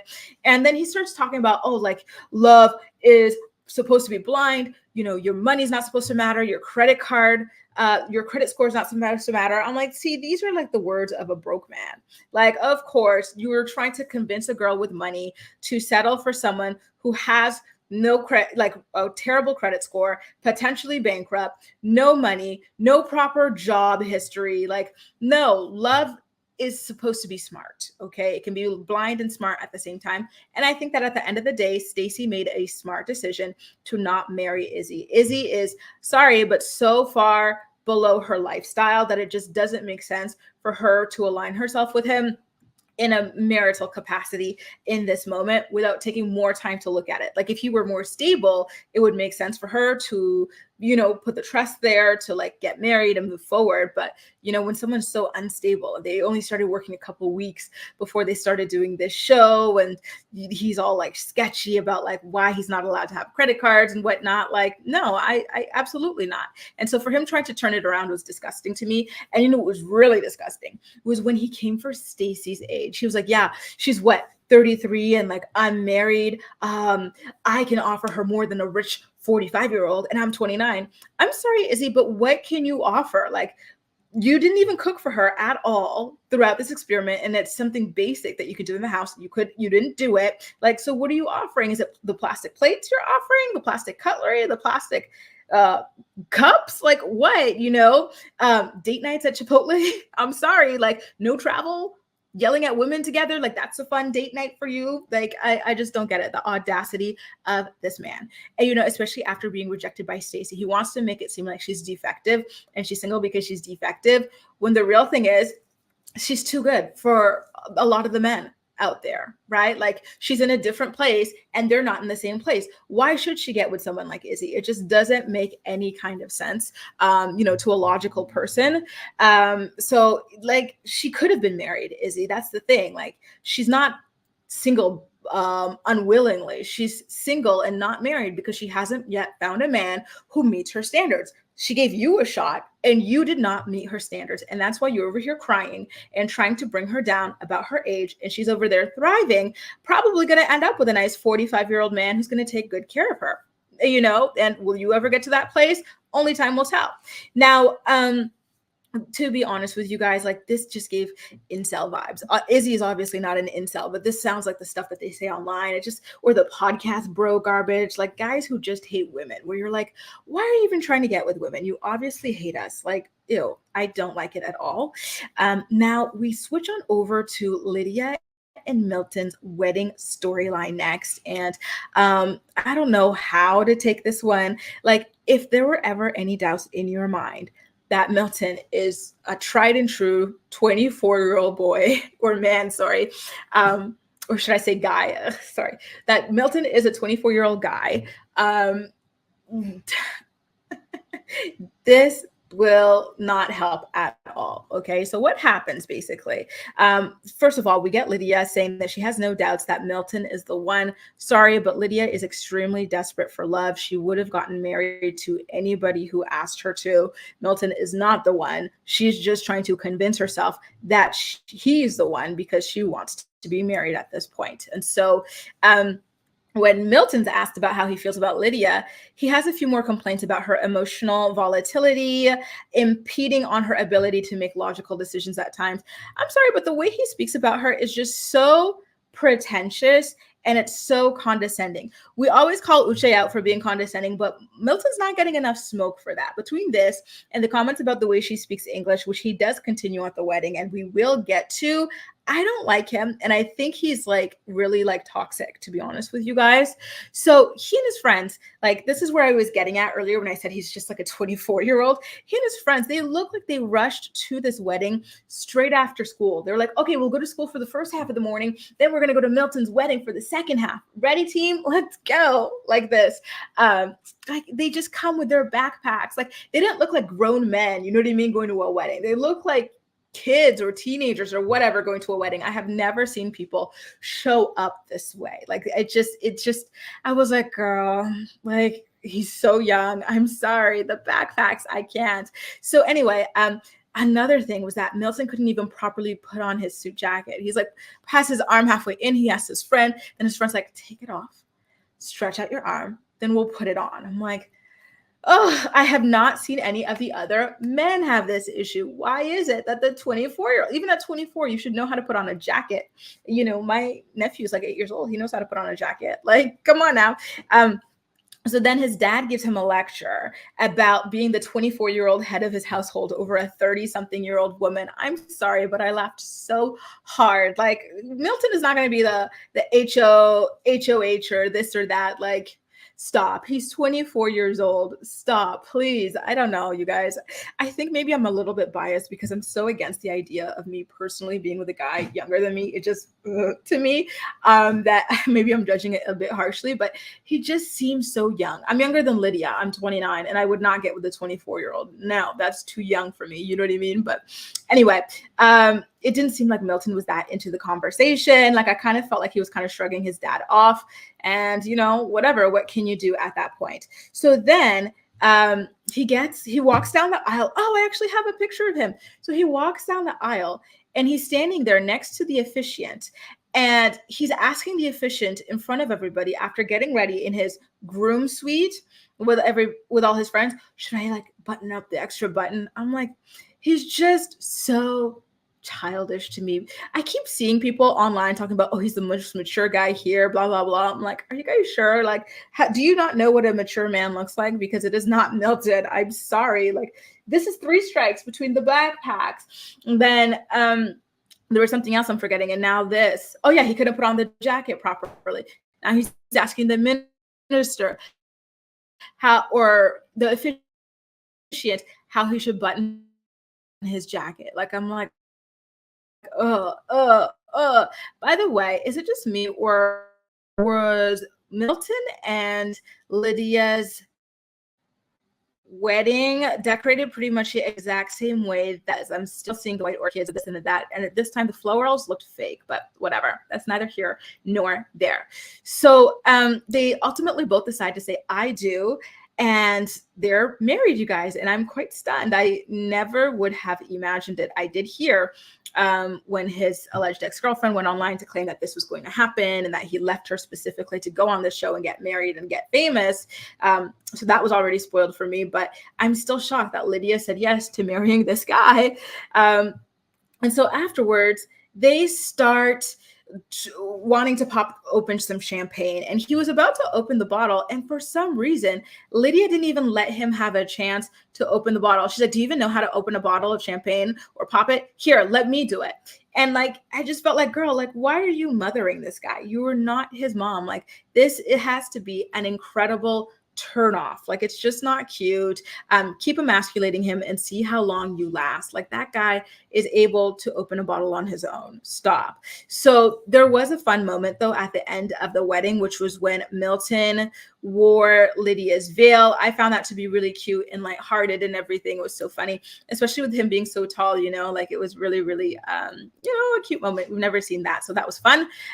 Now we get to start seeing whether or not people on the cast, I think this is the first time they asked people outside of the ones who got married or made it down the aisle, whether or not they feel like love is blind. And so Izzy and Stacy both agree that love is blind, but for different reasons. Then we get Taylor with her makeup talking about, I partly regret not living with JP and meeting his family and everything, which really surprised me. I'm like, Taylor, you got away, from a glaring red flag. Like, don't have any regrets, please. Like, you got out at the best time. You don't want to see any more of that man, I'm sure. Then JP says that his inability to open up to women is something that typically pushes women away. So it's like, okay, so you were lying to Taylor, trying to make her feel like it's her fault for wearing makeup, when in reality, the problem is that you don't have a personality, right? So I'm happy to see that he spilled his own tea there about not having a personality ever. Then Uche talks about how he regrets not creating a safe space for Aaliyah. This guy is such an asshole, you guys, because, when he says that, what happens next? They play a clip of him being like, oh, so you're a recent cheater. He's just, I'm sorry, but he's such a prick. Like, the way he speaks to people is so gross. Then we get to Aaliyah talking about how love is a mindset and a lifestyle. I'm like, all right, girl. Then Chris says the emotional connection brings out the physical connection. So to him, Love is Blind. I don't remember what Johnny said, to be honest with you guys. And now in the last little bit here, Lydia says something really cute. And this is where we get into how Milton really I don't like the way he speaks about like her English skills or anything like that. It really grosses me out, especially as someone who speaks multiple languages and has accents in most of them, or like a foreigner accent in most of them. Like, it's just gross. Like, just the weird comments he makes about it. I'm like, Milton, I have not heard of you speaking any language other than English, so please know your place. And second of all, it's just so unnecessary. So for example, Lydia says something really cute about how this relationship is perfectly imperfect for her. And then Milton acts like he doesn't understand what she said. He's like, huh? That doesn't even make any sense. Your English is so bad. I was like, oh, why would you say that? Like, I'm sorry, but especially if you are a native English speaker, not only that, but it's your one and only language, means you should have an extreme level of mastery in it. So if you're at that level in English and you can't understand what Lydia said, I'm sorry, but you're the one who's unintelligent. Like, you should know exactly what she means. She said something, it was not 1000%, grammatically correct or whatever, but you know what she meant. And he plays dumb about it. Like, he pretends to not understand what she means to make her feel dumb. And I cannot stand it. And I feel like it's some very, very is it subversive? It's very, very subtle form of breaking her down. And I hate it. I truly, truly hate it. It disgusts me. It grosses me out. I think it's vile, and I think it's at least slightly xenophobic. So I just really want to emphasize how much I despise the way that Milton speaks about Lydia's English. Lydia speaks English at a very high level. It's not her native language. Obviously, she has an accent or foreigner's accent, and obviously she makes some little mistakes here and there. But to any native English speaker or even non-native English speaker, anyone who speaks a high level of English will always know what it is that she means. Milton is a supposedly intelligent man, and yet somehow he doesn't understand what this woman means. No, he's playing dumb specifically to make her feel stupid, and I don't like it. Anyway, you guys, that does it. A recap of what went down on the final episode of Love is Blind. Let me know what you thought about it. Like, do you feel the same way I did? Like, if anything, this episode proved everybody was awful in their own way.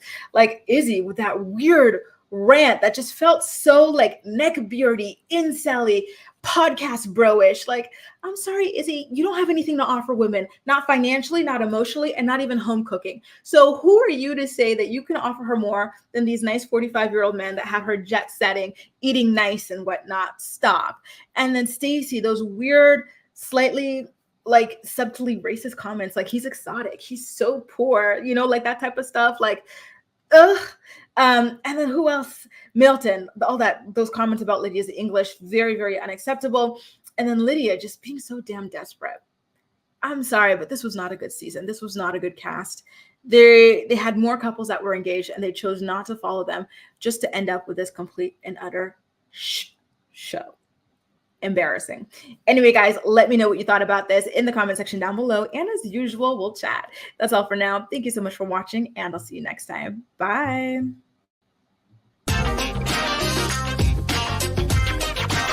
What's up, co-reporters, and welcome back to my channel. Today we've got a very special Love is Blind Season 5 reunion recap, because I am joined by none other than my friend Compilation from the Compilation YouTube channel. Compilation, thank you so much for being here. How are you? I'm well. Thank you for having me, because there's certain shows I don't get a chance to talk about at length with someone else. So I was so happy when you said watch it and then let's talk about it. I was like, all right, I'm ready. And you are the best for doing that, because guys, Compilation has been watching Big Brother. Was it season 25 that Taylor won, or 15 or 24, and I'm watching season 25 right now. And I watched season 23. He is so incredible on that, you guys. If you want some like commentary on Big Brother or any other reality TV or pop culture, Kempire is your guy. Make sure to head over to the Kempire YouTube channel. I've got links to his channel in the title of this video, of course, and in the description box as well. Okay, so let's get into this recap for the Love is Blind Season 5 reunion. I just want to know straight away, Kempire, how would you rate the episode on a scale from 1 to 10 and why? Well, when you mentioned that we were going to rate it, immediately 7 came into my head, and I rewatched it a second time, and I feel as if it was sort of anticlimactic, for me, because with all the drama that's stirred online and what happened during the season, everyone kept on saying it's a messy season, it's a messy season. It was a messy season, but the reunion sort of fell flat for me. So I'm probably leaning more towards a 6 than a 7. Okay. And I'm right up there with you. I gave it a 6 because of the same reasons. In fact, we have Uche who didn't show up. Last year we had Jackie and Josh who didn't show up in person, but they still had a specialized one-on-one segment. But Uche was a big part of the kind of like Lydia, Milton, Aaliyah story, and he just wasn't there. And that just left like this weird kind of hole in the entire thing. Do you have any theories as to why Uche might have not showed up? I don't need a theory. He came across as psychotic, and he didn't want to answer for the psychotic behavior that he was doing offline. He didn't have a good relationship with any of the guys. He didn't have a good relationship with any of the women. So he knew if he came, he would be the central focus, and he probably would be made the villain, even though he is the villain. I agree with that too. And I think Lydia, she kind of let it slip during this reunion when Aaliyah came out and confronted her. She let it slip that she and Uche had actually both talked to each other about the casting process, which is something they denied in the pod. So do you think he was scared that she was going to drop the beans and all that would pop out? I think he was scared of a lot of things coming out. And I think probably some of the things that could have come out did not come out during the reunion for whatever reason. I mean, that's Nick Lachey and Vanessa. It's like, like we would dig if we were there. Like, well, what about this? We heard this. Exactly. But I feel he was worried about that coming out, but also more stuff coming out, and also being the villain. He's already been made the villain on social media. He didn't want this reunion to be something, for people confronting him about all the issues that he's had, because he's had issues with everyone, even Izzy. Absolutely. And that surprised me because I didn't see him having any issues with Izzy in the pods. And I kind of felt like, Nick, Vanessa, what are you guys doing? Here he is dropping some tea and they don't follow up. Did you hear any rumblings about why that might have been? I think Izzy said during the reunion that he felt as he also was blindsided by the fact that Uche was talking ish about him to the other people. So I think maybe that's part of the reason why they didn't dig a little bit deeper, was because everybody was shocked by it. They're like, was there any rhyme or reason to Uche having issues with Izzy? Well, exactly. I was curious about that too. I don't remember seeing anything, but that's like one thing that really bothered me about this reunion. They did a great job in the season 3, I want to say, or is it 4, with the Zeneb and Cole, with the oranges, the little cuties and stuff. They rolled the tapes on that. I would have loved to see them roll the tapes on Uche talking bad about Izzy and the beef between Aaliyah and Lydia. Remember, they had this big blow up fight. Yeah, that's on camera. Right. Where was it? Why didn't they show the footage? You had a good point. Like, where was that? Because that literally was in the pods. So you're not telling me that wasn't caught on camera. Right. I want to see the fight. It felt lazy. It really did. There were so many things that were just missing. You're right, though. I didn't even think about the T pointed it out. Because I was curious when she said they had a confrontation in the pods, her and Aaliyah, and I was like, well, Aaliyah said it about her and Lydia. I was like, oh, okay, so eventually we're going to see this, right? And we didn't see it. Super disappointing, because I want to know how you, as someone wanting to get engaged to someone, say, if he doesn't propose to me, you can have him back. Was it a joke? Was it sincere? And then Lydia's FU could have been a joking FU or a real FU. Like, I wanted the nuances to show. Lydia, she really came across. And here's the thing. I'm always like taken aback when they say, oh, it's been like a year and a half. I'm like, are they simultaneously doing these seasons together? Because I'm like, how does all this time pass? And I feel like because of this whole love triangle square situation with Milton, Lydia, Uche, and Aaliyah, I can't even look at Lydia and Milton's relationship with the beauty that it should be because Yeah. they have survived a year and a half together. But I've been looking at Lydia with the side eye since this season. Like, I feel like Uche and you were in on something. Yeah, but it's just so hard to wrap your mind around what it would be. Because now that she's admitted that they both talked about the casting thing, it makes extra no sense that Uche didn't recognize her very distinct voice and accent in the pods. Like, what were they doing? Why did she want to start over with him, but he didn't want to start over with her? Why did they omit their relationship? Like, I can't. I'm mind blown. Yeah. I feel like they could have digged a little bit deeper into figuring out what that was. Because even her Yeah. explanation during the reunion, Lydia's explanation, it didn't Mhm. make 100% sense to me. Yeah. Milton really came across as very mature. He became across very different than he did during the season. And I was like, Mhm. good for him. And I'm glad that the relationship worked. But like I said, it's hard for me to look at their relationship and be like, oh, that's fantastic. Look how far they've come. And they've come a long way, a year and a half. Because Yeah. initially watching this, I was like, this is not real. She just wants to get married. She doesn't Yeah. care who it is. She wants to have a connection. She doesn't care who it is. So I didn't believe in their relationship. But I'm like, a year and a half later, that's just a lot.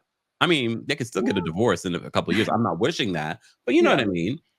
It's true. But you know what? When I think of them, and I was messaging with my sister about this as we were watching it, but it did look like there was a certain love there and like a respect and like a happiness there. And it Hmm. surprised me because throughout the season, I always felt like their relationship was very negative and disrespectful, actually, with all of the age comments, the comments about her English language skills, her kind of mothering him. And like, remember, he couldn't even pop open the champagne at the wedding without her snatching it and saying, "You don't know how to, let me do it."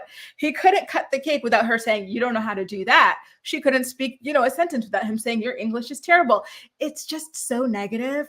And You know I what? Some wonder, relationships like that work.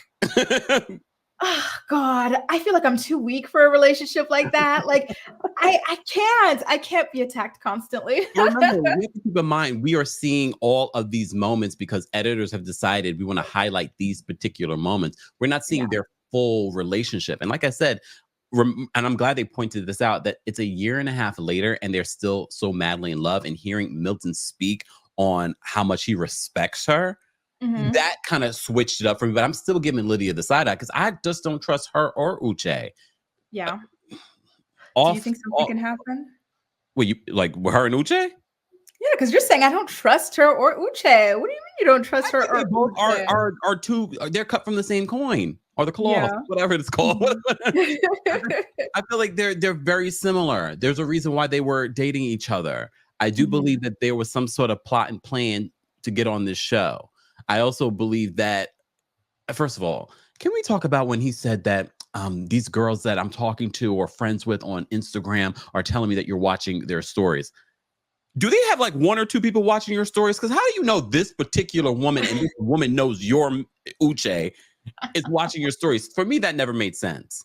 That never True, made I sense. love But the other part of her driving up past his house and taking a picture of the front of the house, I see you. What? I, that. I look at Yeah. her, even the things that she was saying to Aaliyah. I'm rambling.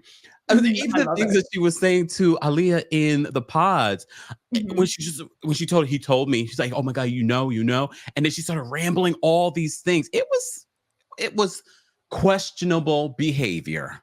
I'm being kind with Absolutely. this description. But now we find out at the reunion that Uche exhibited pretty much similar behavior. Milton was saying Uche wouldn't stop asking me about Lydia. I remember we watched in one of the pod episodes, like all the guys were at the table. Uche was asking Milton questions about his connection with Lydia, and he shut it down. He said he didn't want to speak about it, and so Milton said that was happening a lot. Um, do you think that Uche likes Lydia more than he's letting on? Like, what is it? Does he get off on making her look crazy, or? Based off the reunion, I think we got to see another side of Uche that we didn't necessarily see in the edit during the season. But I do believe that they're very similar in a lot of ways, based off the behavior we saw of her in the episodes Yeah. versus what we saw of him a little bit later on, and then what we heard of him later on. I don't know. Like at first, I was like, okay, Uche's okay. He seems like an okay guy, but then this is why I always remind people you're watching an edited show. An editor is sitting there deciding the picture that they want to create, the story that they want to create for what you're watching. And when people say, oh, editing, you can't blame editing. Oh, no, you can.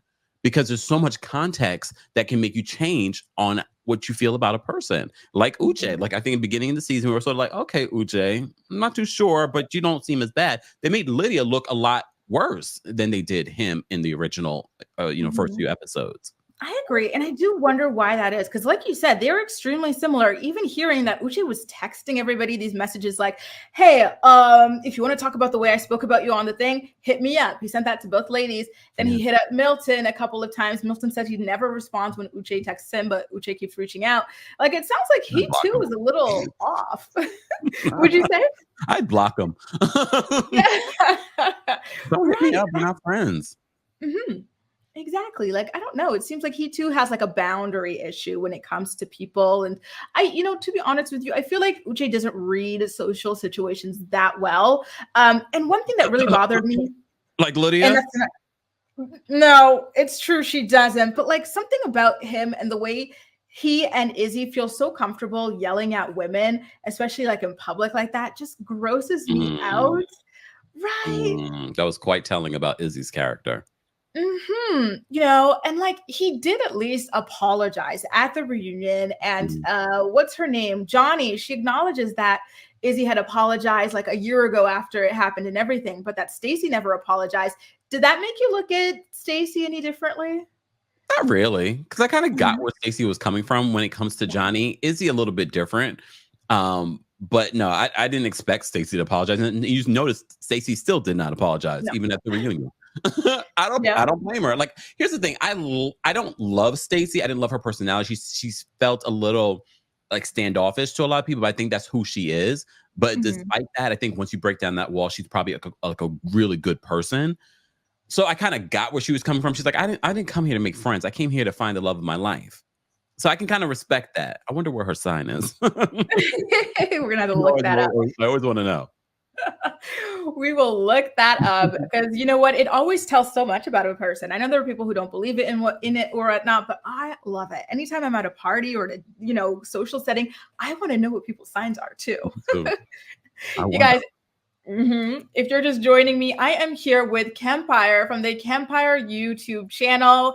He covers all things pop culture, reality TV, even you cover like some regular news as well, right? If something is big enough, you're going to be covering it. So if you're into all that sort of stuff, make sure to check out his YouTube channel. I've got a link to it in the description box down below. It's also tagged in the title of this video. Please make sure to go ahead and support his channel. He's super consistent. He uploads every day, and he has such thoughtful, funny, and incredible commentary.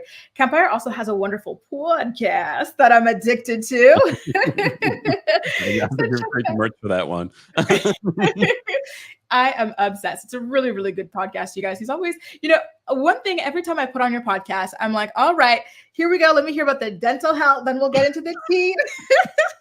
So dental health and celebrity tea is how I think about Compilation. It's really, really awesome, you guys. Make sure to check them out. And if you're enjoying our collab, make sure to give a thumbs up to this video as well. So it continues, my videos and Compilations's videos and creators like ours get pushed to your algorithm as well. Now, I want to talk a bit more about Stacy. Is she that bad, or is there a hinge of like jealousy when it comes to critiques of her? I feel like people hate that she's got money. I feel like that's like the root of a lot. And that's probably the best thing that I try to do before I talk about a show. I really don't pay attention too much to what social media is saying about the people. I don't search it out. If it shows up on my timeline, that's one thing.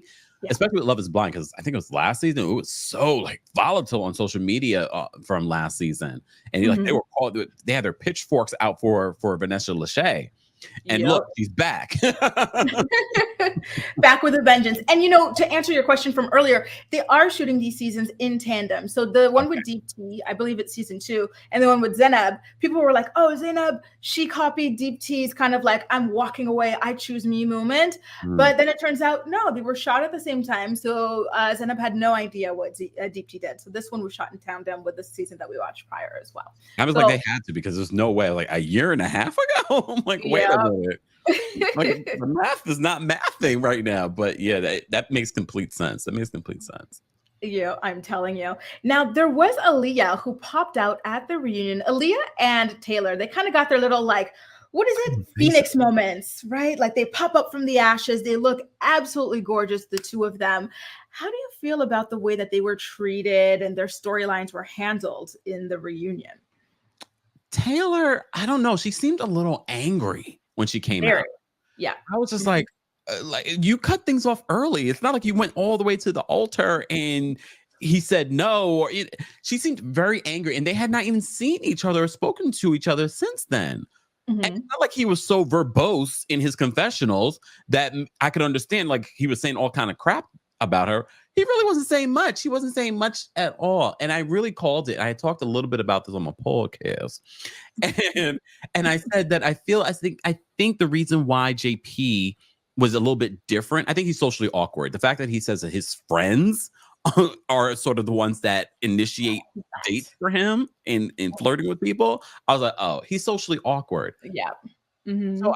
I kind of understood. They went from the pod where you don't see anyone. You can only hear the producers. There aren't any cameramen and things like that in the room with you. So now you're in person with this person. You're so used to your friends sort of being like your wingman. So he's socially awkward, and I don't know if they would have gotten through all of that, but she just seemed so angry, and I was just so like taken aback by it. I was like, I understand it didn't work out for you. You wanted it to work out for you, but she just seemed so angry at him, like he was Uche. I agree. And you know what I thought at first was like maybe she got over it, but then like watching it play out on TV and this man like say the things he said about her face and like she's Yeah, fake and she's kicked up and yeah. stuff like probably re-triggered her and just like knowing Mm, that the whole world saw it, maybe it affected her like in school because she works with children, like like maybe children were saying weird things to her about being fake or kicked up. I don't oh, know. think You know about what that. I mean? Right. Like I got that vibe from her because it was true. She came with a bone to pick. Like Aaliyah came out a lot more calmly. Like, she Yeah. wanted to address things with Lydia, but she was a lot more calm about it. Yeah, yeah, and I felt for Aaliyah, and Aaliyah said that she had ended up dating Uche after the pods, and she said she got barbecue Uche, not the pods Uche. Ra-ta-ta-ta, Oh Uche. my, oh my god. He Yeah. was, I don't know what's the word. People love to throw them around the words narcissist and things like that. But he Yeah. kind of gives me like something that's clinically off.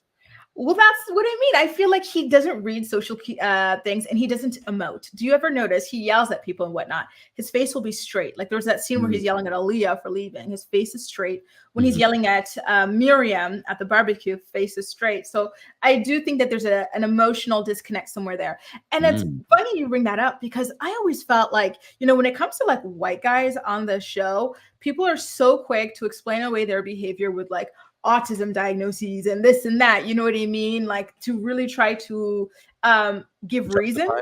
yeah, justify and soften the reason that they do the things that they do that might be considered cold towards other people. But I Mm. feel like Uche was not given that same kind of quote unquote grace Mm. by people. I noticed. Did you notice that? I mean, now that you pointed it out, Right, Paul, Zach, they always get like kind of off-ish. White guys always get labeled autistic, but Uche is just like a narc. He's a this, he's a that, and I found that interesting. you mean like the whole angry black man syndrome?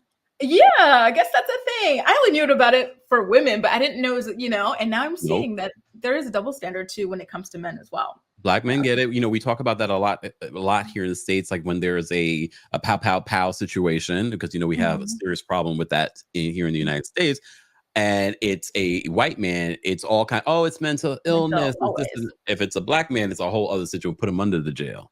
Yeah, he must But have yeah, been part of a I'm glad you gang. pointed that out. I didn't even think about that. I was like, oh, maybe because Yeah. being a black man, I'm just the world we live in.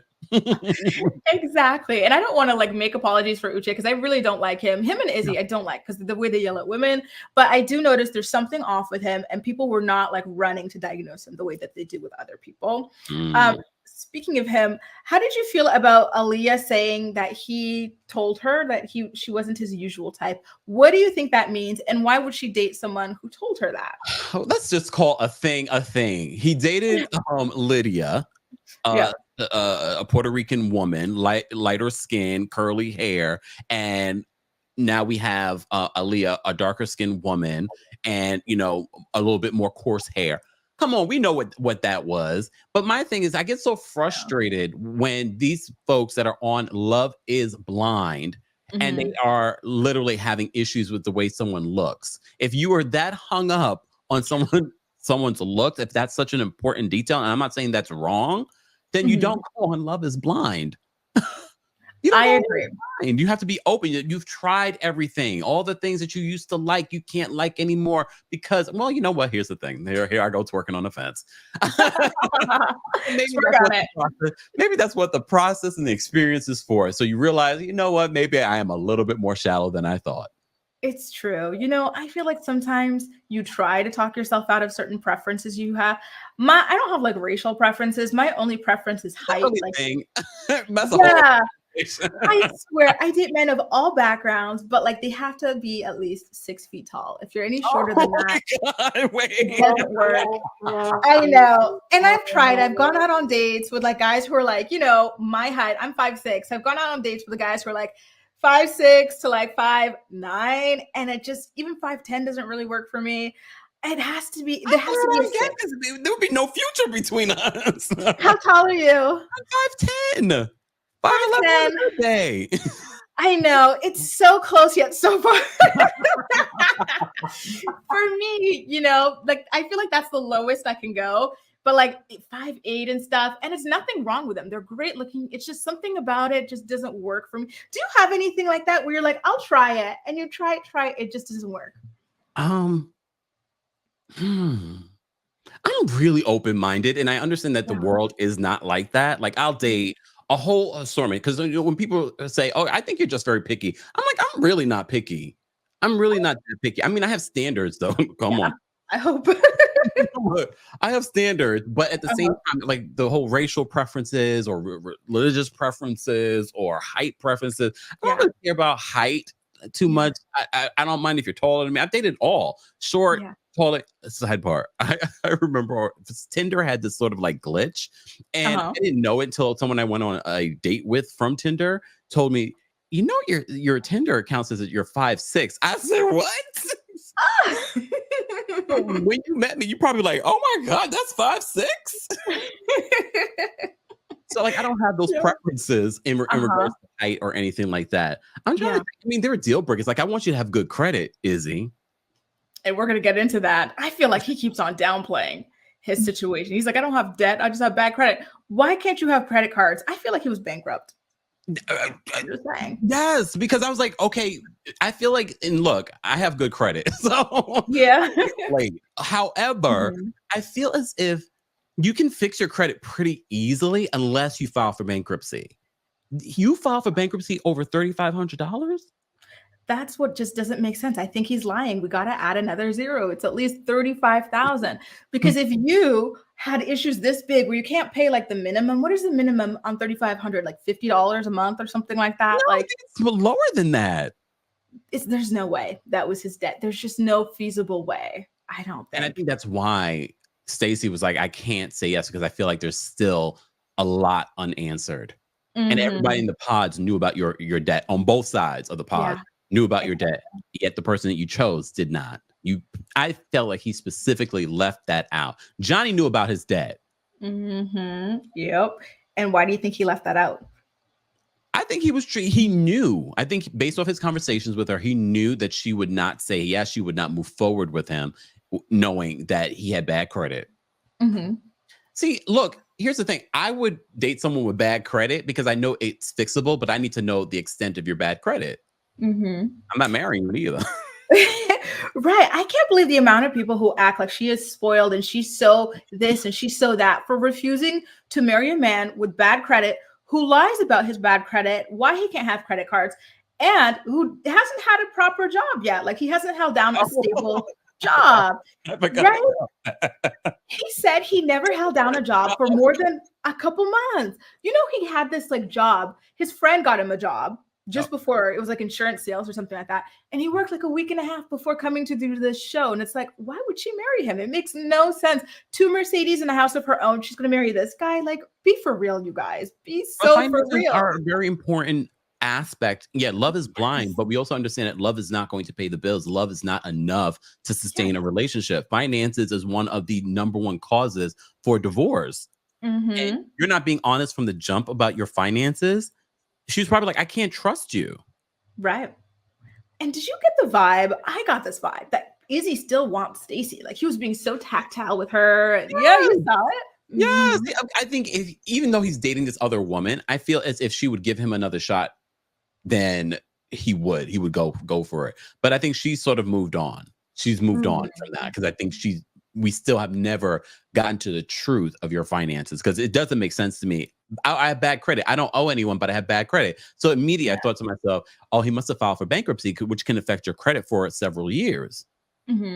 But damn, why would you file for bankruptcy for $3,500? I'm not, look, people probably have filed for bankruptcy for $3,500.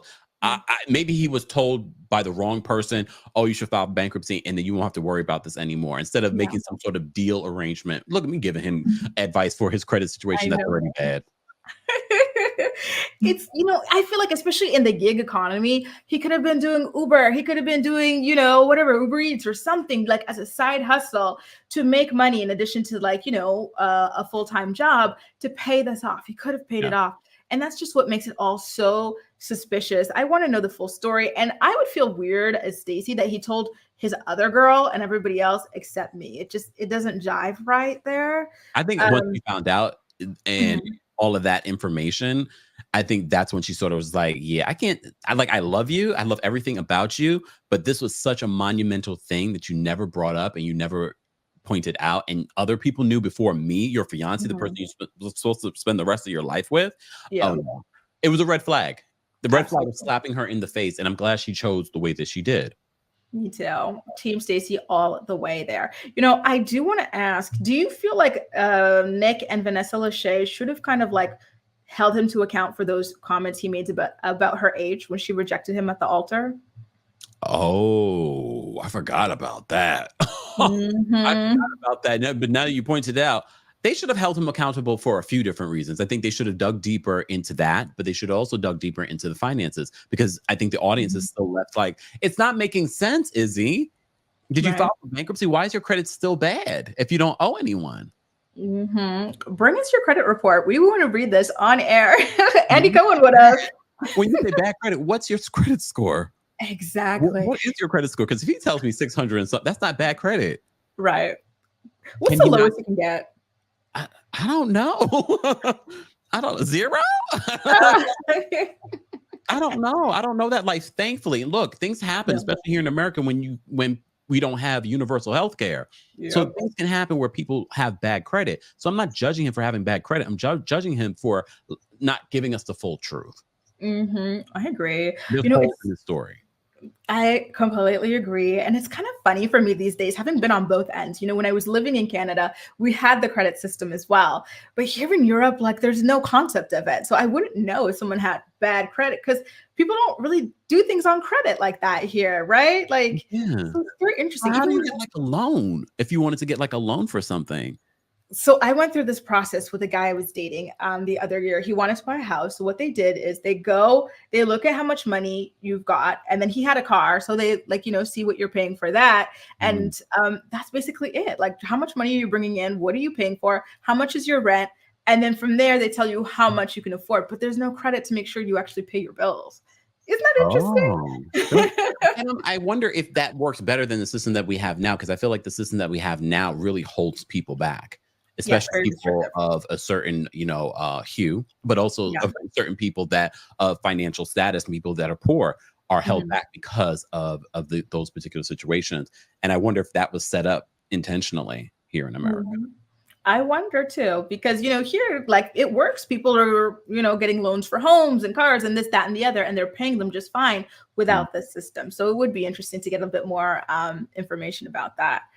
Now, Campfire, let's talk about the curse of the nice guy. The season's nice guy, Chris, turned out to be a cheater. Is he a cheater, though? Is he a cheater? What are you debating? He is a cheater. He was dating Johnny when he had this new girl. I will call him a cheater because he called himself a cheater.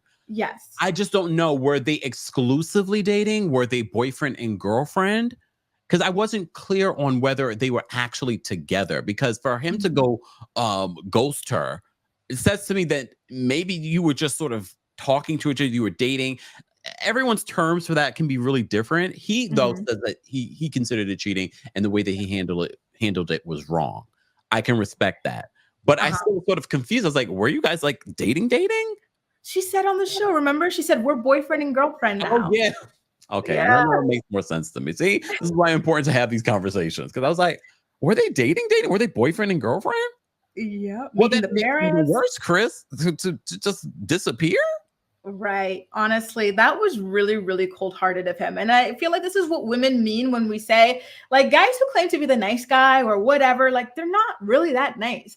And they could be really manipulative. And this was a perfect, like, example of that. You know, the guys who play, like, the woe is me, the victim, the this and that. To me, they're wolves in sheep's clothing. I would rather, like, you know, an Izzy, someone who's bold about, like, you know, being a douche than someone like this. Now, well, you think that he was trying to get back at Johnny for breaking his heart for not even necessarily get back at her, but he always sort of had some sort of resentment that he wasn't her number one choice. And you know what? This is another thing. I don't know if you get like, because whenever I'm on TikTok, I get those like, yes, girls, sprinkle, sprinkle. This is your tea. Do you get that stuff? No. Oh, you need to get on sprinkle. I will send you the videos. It'll help you too in your dating life. I hope. But it's basically about like, you know, centering yourself, decentering men and this, that, and the other. What was your question again? I can't remember. We were talking about Chris and his cheating ways, allegedly. Yeah.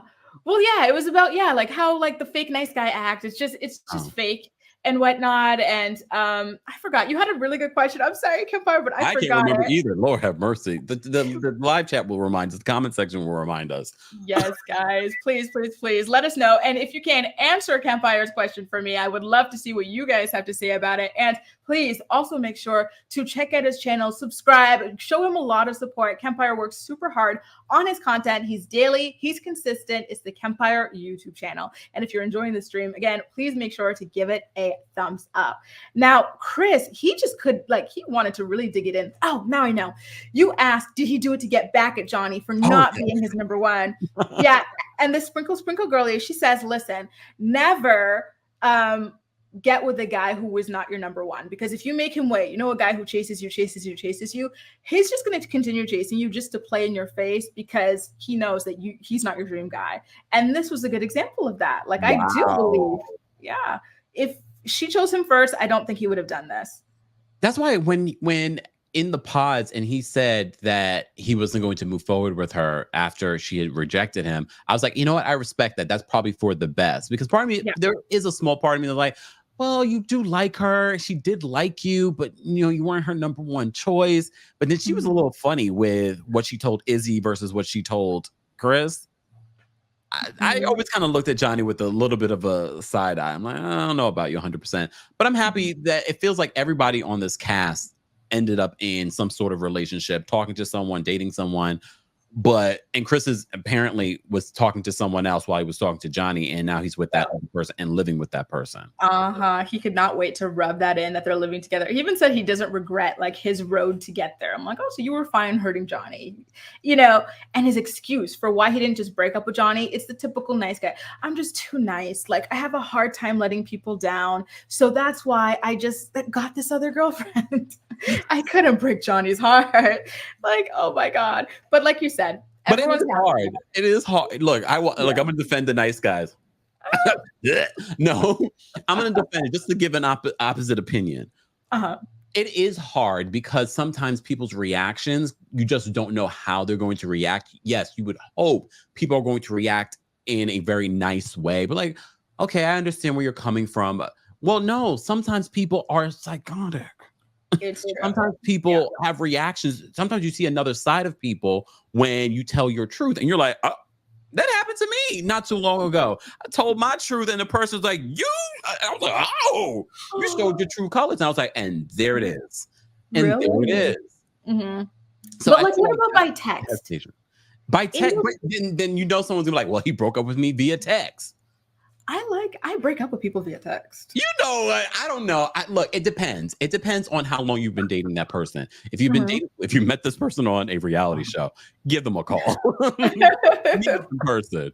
But if you just started talking to someone, it hasn't been that long, you've been on a couple of dates, then you can break up via text. But if you've been dating someone for a couple of years, Grace, I hope you don't break up via text. But you know, it's for the same reason. It was someone, because I had been trying to break up with him in person for a while. We were living together, and I had been trying to break up with him. Oh, wait a minute. Yeah, he just wouldn't accept living it. together. You broke up via text. No. In person, I would tell him, I'd be like, I don't want to be with you anymore. I don't think we're a good match, you know? And he just wouldn't listen. But and like, you know, when you're living together, it's complicated because you have to keep living together, you know, while you wait to get your new apartment. And in my case, I had to get a new visa. I had to go back to Canada to get a new visa. So I was like, you know what? He's not listening. And he's in the process of buying this new house. He thinks I'm going to go move with him, but I'm not, because he just won't let me go. So I like slowly started moving my things into a storage facility. I got out of Dodge. I was like, no, I don't want you to move my stuff for me. It's too much. I would feel bad. Like, we'll move it when I get back. So I go back to Canada, and as soon as I land, listen, I've been trying to tell you, but you won't listen. We're not a good match. And then What I just say? I blocked and kept it moving. No. I had to do that too. Someone told me that they text and they block. I can't remember who told me that. So one of my friends told me just like when I'm done with that person, I text them what I need to say, and then I block them. Right. Because some people think it's a negotiation or a this or that. And it's like, it's really not. Like, when someone is done with you, they're done. Like, move on. And so this had been a long time. We had been together a year and a half. And I think for like half that time, I was like, please leave me alone. Oh, wow. Wow. Well, you know what Oprah says? She says, doubt means don't. And when someone says no, and that person doesn't respect your no, they're trying to control you. Absolutely. For that person, it was just more about not being alone versus like being with me. You know, it's like, it's so obvious we're not a good match. Leave me alone. Now, where are we? We are getting, this feels like a podcast episode, Campfire. I am loving it, by the way. We're talking about relationships. Well, that's what this is for. It's all about relationships, the highs and lows, and whether or not this experiment actually works. Do you think it works? I do. You know, Lauren and Cameron, Brett and Tiffany, even Amber and Barnett, to me, that shows that this works if you're serious about it. And that's the thing. Like, it's like dating apps. People say dating apps don't work. It's this, it's that.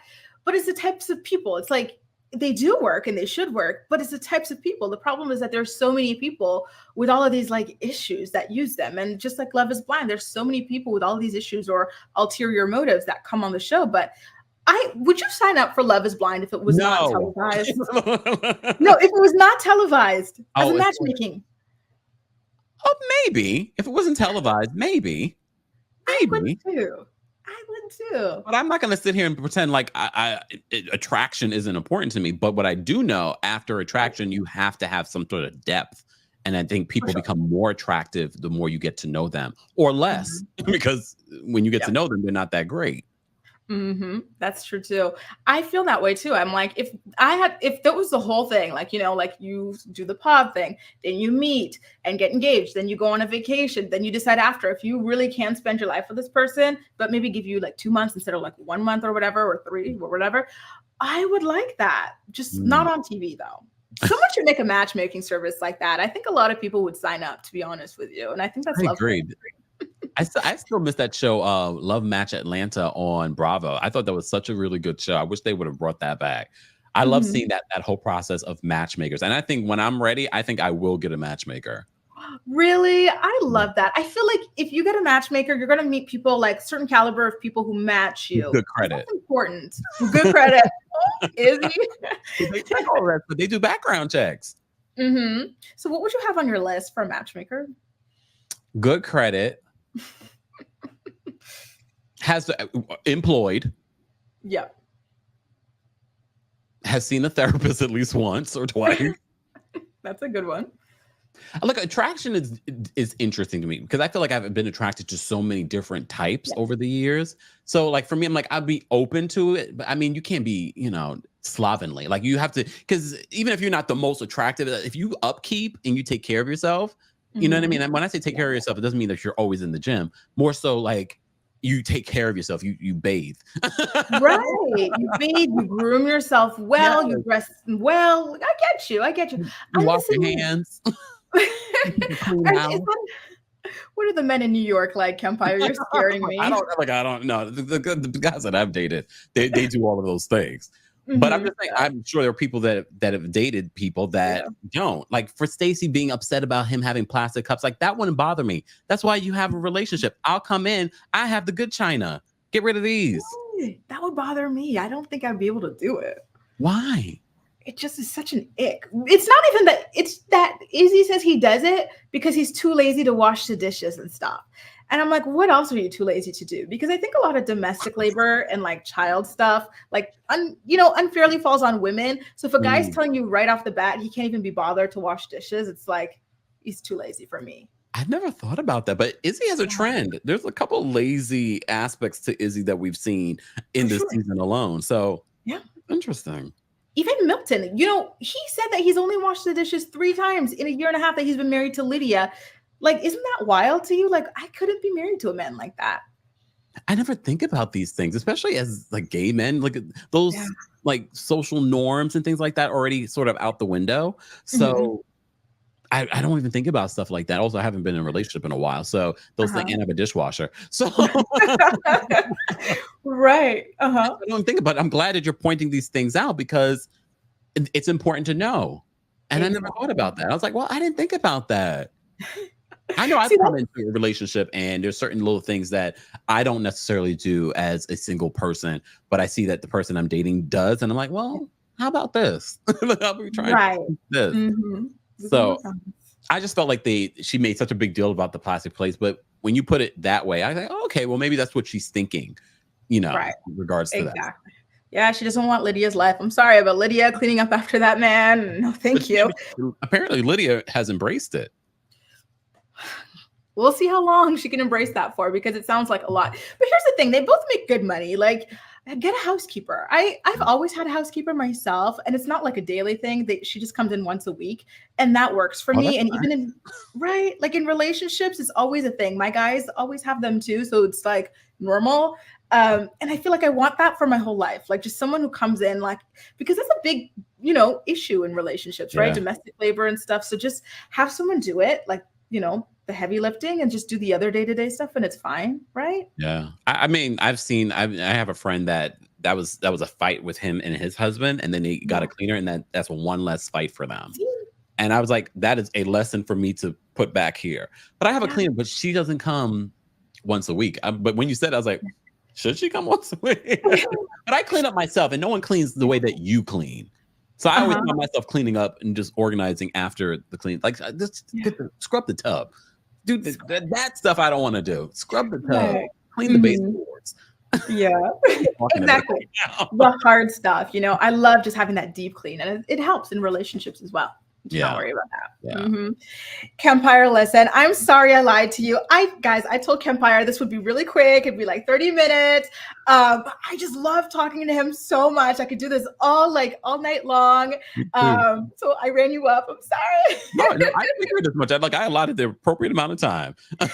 Good. Thank you so much. This has been awesome. Guys, I know it's been a dramatic season. Oh, I do have one more question, which is, what do you think about the Renee Carter, the way they were cut out and edited in the backgrounds of these episodes? Should they have addressed that, or were they right to brush it under the rug? I don't know if it was more of a legal situation as opposed to them trying to brush it under the rug. Yeah. So you could definitely feel the emptiness of this season because just the Aaliyah situation didn't work out, and now that other situation, that's icky. But at the same time, I'm just like, you felt it this season, but people were still engaged. People were still very active in talking about it. People were hitting me up. Are you going to watch this? You're going to talk about this? I'm like, okay, I guess I will. Make some time. But then I didn't realize about that particular story until as I was in the middle of watching it. And I was like, oh, so that explains why it's so empty. Well, we have 3 couples that went to Mexico, and then one drops out. So it really was such a lot of things just didn't work out. Exactly. I hope they take this feedback and improve their other seasons moving forward. I know Love is Blind UK is dropping soon, so I will be looking forward to watching that as well. Yeah, get ready. The UK peeps, they do good reality TV, so it should be really interesting.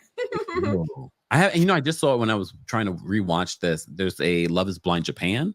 I already knew there was a Love is Blind Brazil too. I was like, oh wow. So good. Brazil, watch it. So good. Really? Yeah. Oh. It's really spicy. And there's this one thing that happens at a reveal that is so shocking. You have to watch it. Yeah. Yeah. Oh my God. I think it's like the last season that came out or season 2 where this happened, but it was really shocking. And it's like, oh, I guess love isn't blind. Oh. Yeah. Is love blind? That's the real question. Do you believe love is blind? For me, no. I have a lot of criteria, to be honest with you, right? Like criteria. I already know the height. Yeah, I want a man of a particular height. He has to have like a particular he has to have a good job. Like I need a guy. I like security. I value security a lot because I have it and I worked hard to have it. So I need a guy to have it as well. Because God forbid something happens to you, you don't have it anymore. You need to have your partner be able to hold you down. Exactly. Like that's super important to me. I like active guys too, like guys who want to like go hiking, go on long walks, travel a lot too. Cause I date guys like who don't, cause like here in Paris, we have so many, you can go to Belgium by car, you can go to Luxembourg, you can go here. So I had a guy I was dating, the one that I dumped by text when I went back to Canada. And he had such a nice car. And I was like, let's go to Normandy. Let's do this. Let's do that. He'd never wanted to go anywhere. He just wanted to be at home. I don't like homebodies. What was his sign? God, I've blocked him out of my mind. What was his sign? I'll have to text you later because I can't think of it right now.